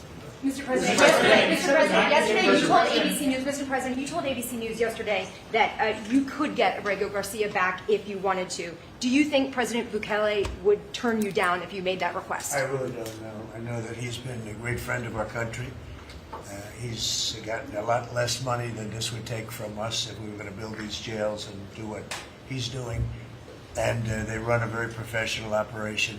I don't know. I haven't spoken to him. I really leave that to the lawyers, and I take my advice from Pam and everybody that is very much involved. They know the laws, and we follow the laws exactly. Mr. President. Yeah, the transition, sir. You frequently took credit for the stock market highs. You said it was a reflection of how well you were doing in the polls, and then after you were elected, you said the stock market highs were a reflection of how well the transition's going and the American people's confidence in your incoming administration. Now, the stock market's not doing so well, and you're saying that's the Biden stock market, yet you are the president. Can you explain that? Yeah, I'm not taking credit or discredit for the stock market. I'm just saying that we inherited a mess, both at the borders. You could look at every single one of the people here, and no matter who it is, they're doing better, and they are far superior to what took place for 4 years before us. When you look at prisoners being allowed to come into our country at will, just at will, people from mental institutions, gang members, drug dealers, when you look at that, what they've done to our country, and also having to do with finance, look at what happened with inflation. We had the worst inflation probably in the history of our country. They say 48 years, but I would say in the history of our country, it ate away at people. And even though you saw a stock market going up somewhat, because in my case, I had the biggest stock market increase, 88% in the last term, in my last term. But I don't view the stock market as the end all. It's an indicator. But what the stock market really tells you, and when you look at the stock market in this case, is it says how bad a situation we inherited. I took place, this is a quarter that we looked at today, and we took all of us together. We came in on January 20th. So this is Biden. And you could even say the next quarter is sort of Biden, because it doesn't just happen on a daily or an hourly basis. But we're turning it around. It's a big ship to turn around, and we're going to have the greatest country financially in the history of the world, I believe. I think we're going to do things and we had to do it. We reset the table. We were being ripped off by every single country, with just about, without exception. I'd have to really think hard for who hasn't taken advantage. And I don't even blame those countries. I blame the person that was sitting right here where I am for allowing it to happen, where our country was ripped off on trade, hundreds of billions of dollars And now we're doing better than we've done in a long time. You know, we were losing $4 to $5 to even $6 billion a day on trade with Biden. And now we have it down to a very manageable number, and the tariffs, for the most part, haven't even kicked in yet. So that's the way. Stock markets, to me, are an indication, but the big indication is what's happening, and the people around the table know what's happening. Yes. The Ukraine minerals deal is set to be signed in 24 hours or What's so. it? Is it true that the Ukraine minerals deal is about to be signed in the next 24 hours or so? There's some reports saying that. And if it's true, has the deal changed at all from the last time we heard about it? Well, I'll ask Scott to answer the question because he is responsible for it. Yeah, our side's ready to sign. The Ukrainians decided last night to make some last-minute changes. We're sure that they will reconsider that, and we are ready to sign this afternoon if they are. Can you talk about those last-minute changes? What was removed or put in its place? Nothing's been removed. It's the same agreement that we agreed to on the weekend. No changes on our side. Just to put that in perspective, though, when I came here, I said, how much money have we given to Ukraine? The real number is about $350 billion. It's unthinkable. And we had no security. We had no nothing. We were just pouring money there, unsecured money, putting it in banks, and anybody could have taken it out. You know, anybody over there, it was their decision. I've never seen anything like it. Europe, on the other hand, which it's obviously that whole situation is much more important to Europe because we have an ocean in between. But Europe gave about $100 billion. It's a lot of money. It's a big sacrifice they made also. But they gave much less than we did. And their money is secured, totally secured, by deposits in banks. The deposits are largely Russian deposits. That's what Europe did. But their money is secured. So they gave $100 billion totally secured. We gave money like it's throwing it out the window. And it was done by Biden. And this is Biden's war. This isn't Trump's war. I'm trying to get out. And more than the money, they're losing about 5,000 young Russian and Ukrainian soldiers a week, mostly. There's some people also being killed in towns where missiles should not have been shot, small cities and towns. But we are trying to save the lives of about 5,000 young, mostly soldiers, that are losing their lives a week. I see satellite photos, probably off one of his satellites, come to think of it. But I see satellite photos every week of fields with arms and heads and legs scattered all over. It's a violent, horrible situation. And more important than the money, I want to save the lives of people from other countries that are dying so stupidly, so needlessly, and they're dying. But I said, what are we doing? How did we get into this war? Would have never happened if I were president. Everybody knows, and it didn't happen for 4 years. Wasn't even thought of. I discussed it with President Putin a lot. Ukraine was the apple of his eye, but there was no way he was going to do anything. Zero chance. And I said, you know, we feel foolish. The Europeans are putting up money. It's totally secure. They get the money back. We're putting up much more money. We have absolutely nothing. And I didn't want to make a complicated deal. I didn't want to make a deal that couldn't be made because Ukraine doesn't have very much money. They're going through a very bad period of time. It's been brutal. But I felt very foolish being a judge. So I said, well, we want something for our efforts beyond what you would think would be acceptable. And we said rare earth. They have very good rare earth. As you know, we're looking for rare earth all the time. Rare earth is called rare for a reason. And they have a lot. And we made a deal where our money is secure, where we can start digging and doing what we have to do. It's also good for them because you'll have an American presence at the site, Chris. And the American presence will, I think, keep a lot of bad actors out of the country, or certainly out of the area where we're doing the digging. So we made a deal, and I assume they're going to honor the deal. And I put Scott in charge, and Scott's done it beautifully, but we haven't really seen the fruits of that deal yet. I suspect we will. Mr. President, in progress. You had set a 90-day deadline through an executive order for Secretary Sykes that and Noam to review whether to recommend to you whether to invoke the Insurrection Act to send troops to the southern border. Is that something you're still considering? Well, I'm talking to them, and it's not hard and fast, but I'm talking to them, and I will tell you that the border is the most secure it's ever been. We have never had anything like it. And when you said, Christy, before, it's 99.999, and I guess that means one person maybe, or two people. It's actually turned out to be 3 people came across the border versus hundreds of thousands of people under Biden.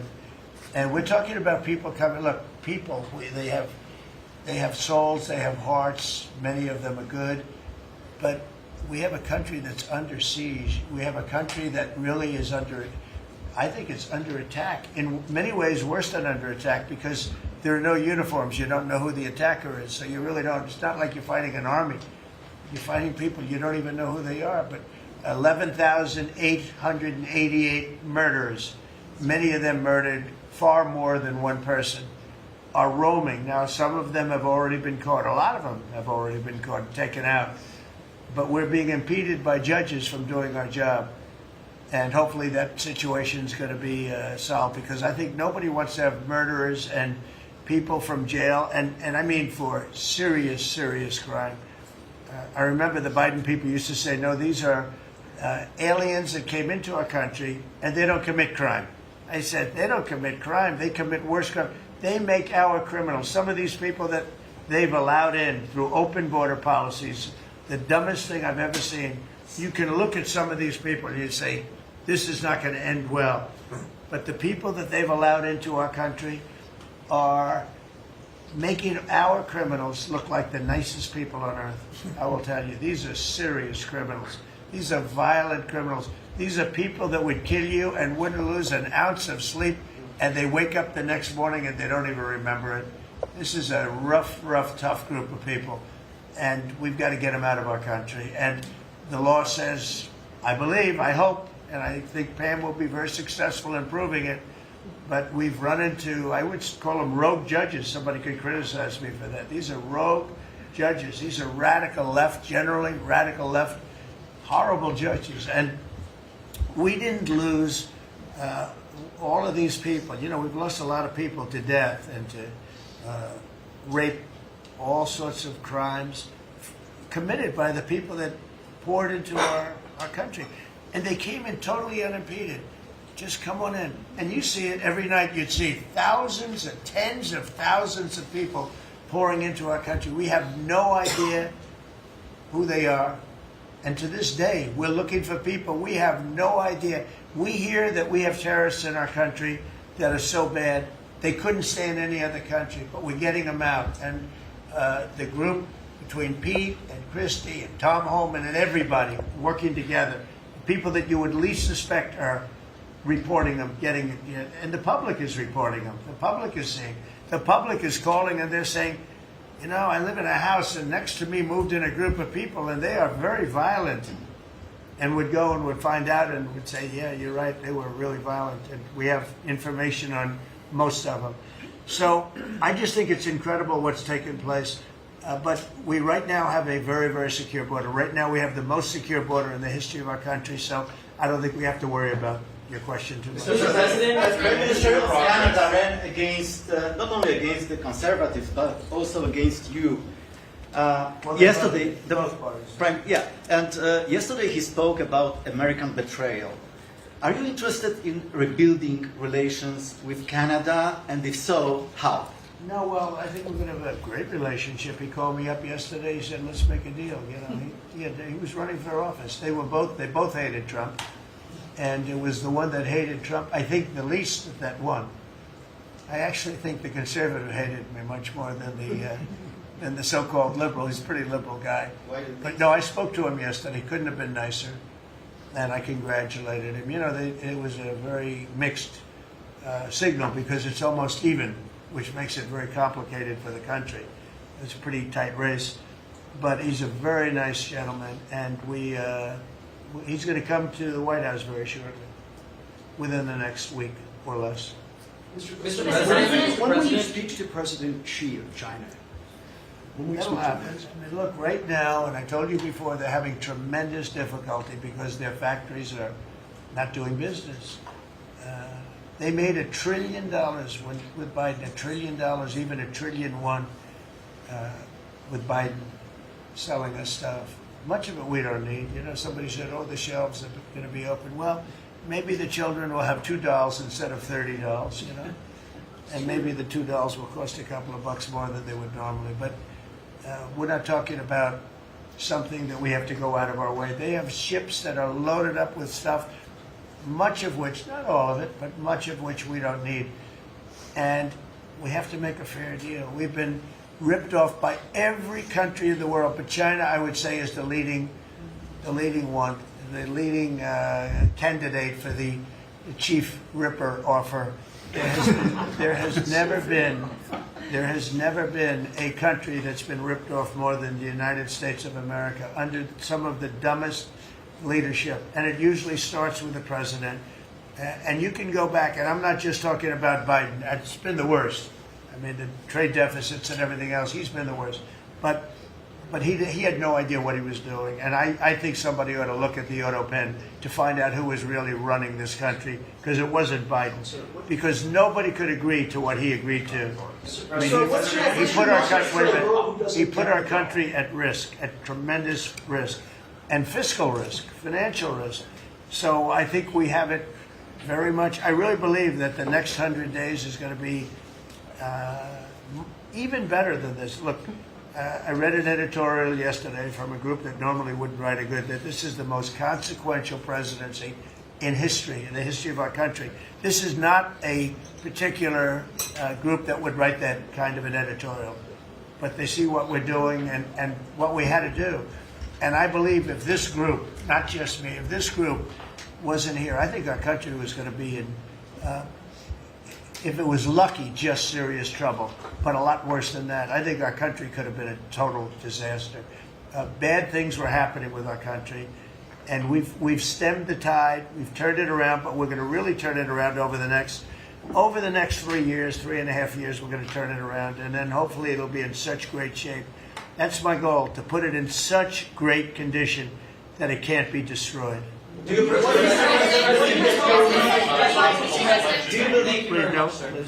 you mentioned this last night in your speech in Macomb, but we're facing an unprecedented situation where there's a lot of abuses of nationwide injunctions, sort of seemingly designed to curtail your power, specifically when it comes to deporting these illegal, violent aliens that came in under the previous administration. Have you spoken to your team about ways to mitigate this and continue to deliver for the American people on that aspect? There are ways to mitigate it, and there's some very strong ways. There's one way that's been used by 3 very highly respected presidents, but we hope we don't have to go that route. But there is one way that has been used very successfully by 3 presidents, all highly respected, and hopefully we don't have to go that way. But there are ways of mitigating that.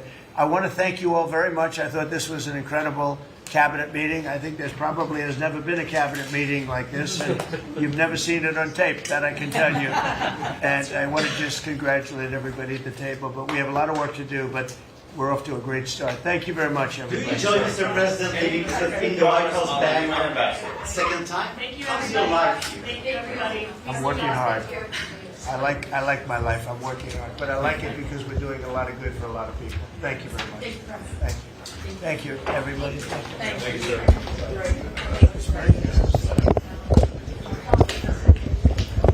This is it, sir. Historic truth and transparency on display from the cabinet room there at the White House. I mean, think about the last time something like that ever happened, where it was an open press cabinet room cabinet meeting. If you look at all the cable news, all the network news, local, state, regional, national, international, I don't think, at least to my recollection, that there's been a cabinet meeting where you actually heard what the cabinet leaders were saying in the intimate meeting there between the White House chief executive, President Trump, and then all of the cabinet leaders. Usually what we see is the Q&A, which is the back half of what we just saw there. But this time we heard from each cabinet leader. Quite awesome to see that historic truth and transparency right here in the United States of America with President Trump as the commander-in-chief. All right, so there's a number of live elements that I want to tell you about that are happening today and tomorrow. So hopefully you can remember all of this, but here we go. Ready? So at 3 o'clock today, we'll be live right here at Right Side Broadcasting Network. President Trump will be speaking at the White House about investments in America. So we'll have a live broadcast starting at 3 o'clock. Tonight at 7 p.m., we'll have a special report from the White House. I interviewed a number of White House officials about the 101st days of President Trump in office and the accomplishments. So that's tonight at 7. Tomorrow, we have two huge events. National Day of Prayer, there's an event around 11 a.m. That'll be at the White House Rose Garden. We'll have live coverage of that. And on top of that, guess what? Newsflash. Tomorrow is actually, in a way, a rally day in America once again. So President Trump will be going to Tuscaloosa, Alabama for a commencement speech at the University of Alabama. We know that there are a lot of supporters of President Trump at that school, and we're expecting that rally-type vibe. So indirectly, we're looking at a rally day in Alabama tomorrow. That'll all be live here. RSBN host Robert McNeely, who just got back from Michigan, he'll be going to that Alabama trip tomorrow as well. Speaking of Alabama, he's actually back here in Auburn today, so he'll be at the desk here at 3 o'clock for today's coverage for the announcement and the speech by President Trump about the American investments. All right, hopefully you remember all of that. There'll be a quiz. Just kidding. Also, again, tonight at 7, we'll have that special report from the White House as well. I'll be back here at the desk and share that with you. I hope you tune in for tonight at 7, also a little bit later at 3 o'clock.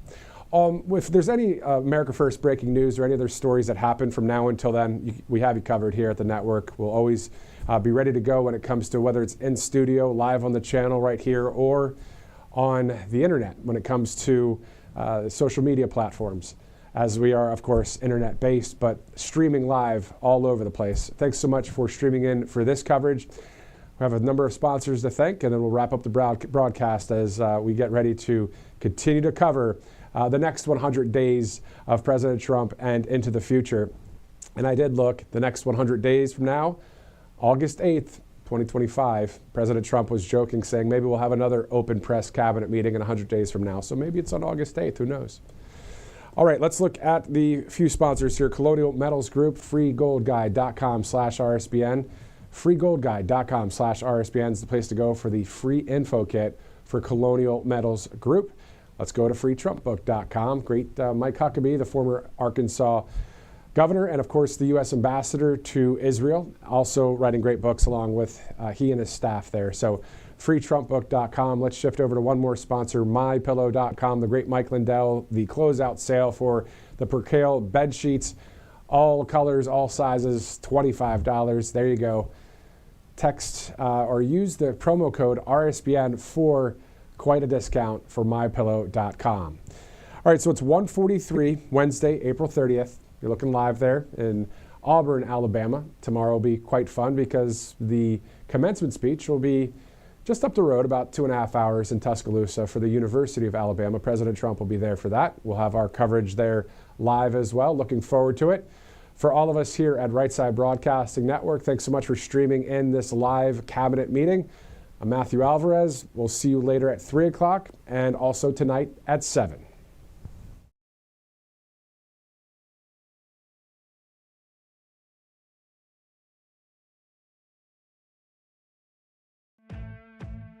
Welcome to Right Side Broadcasting Network, your trusted conservative news outlet. At RSBN, we deliver the truth when the mainstream media falls short. Since 2015, we've proudly broadcasted every single one of President Trump's iconic MAGA rallies, bringing you the excitement and energy live before anyone else. By watching RSBN, you get an unfiltered front row view of the action on the ground. We interview the crowds to give a voice to millions of Americans just like you. We show you President Trump's speeches in their entirety, free from interruptions and censorship. We cover the stories that matter to you with the integrity and passion you deserve. Thank you for choosing RSBN as your home for America First News. Together, we stand strong, united, and informed. So join us and be part of the right side of history. President Trump is keeping his promises and saving America. And your kids can learn all about it for free with a new Kids Guide to President Trump. This fun guide shows kids all the steps President Trump is taking to put America back on top of the world stage, including building a strong economy, protecting our borders, and negotiating trade deals. It's an exciting way for kids to learn about President Trump's outstanding leadership. Act now and get a free bonus guide, The Courage of the President. Order now at freetrumpbook.com. That's freetrumpbook.com. Hey y'all, it's Silk from the Diamond and Silk Chit Chat live show. Look, don't forget to check me out right here on RSBN Network. Be sure to watch the show on Right Side Broadcasting Network, and I want you to support Right Side Broadcasting Network. Yes, it's imperative that you do so, okay? I look to see y'all soon. Bye-bye. Hello, everyone. I'm excited to announce the next generation of energy drinks, Rev 7. It has no sugar and no caffeine. Instead, Rev 7 uses Go BHB. Go BHB is one of the body's primary ketones, and it provides the most efficient and clean fuel that your body needs. It also helps you stay energized all day with no crashes. Not only that, it produces 3 times more brain energy than sugar, which helps boost your memory, focus, and mental sharpness. It also helps reduce stress and helps balance your mood. Rev 7 does all that while being the best tasting energy drink ever. So go to mypillow.com or call the number on your screen. Use your promo code to save 20% today. I'm so sure you're going to love Rev 7. For a limited time, you get our introductory 3-pack absolutely free. I drink Rev 7 every day and I absolutely love it, and so will you.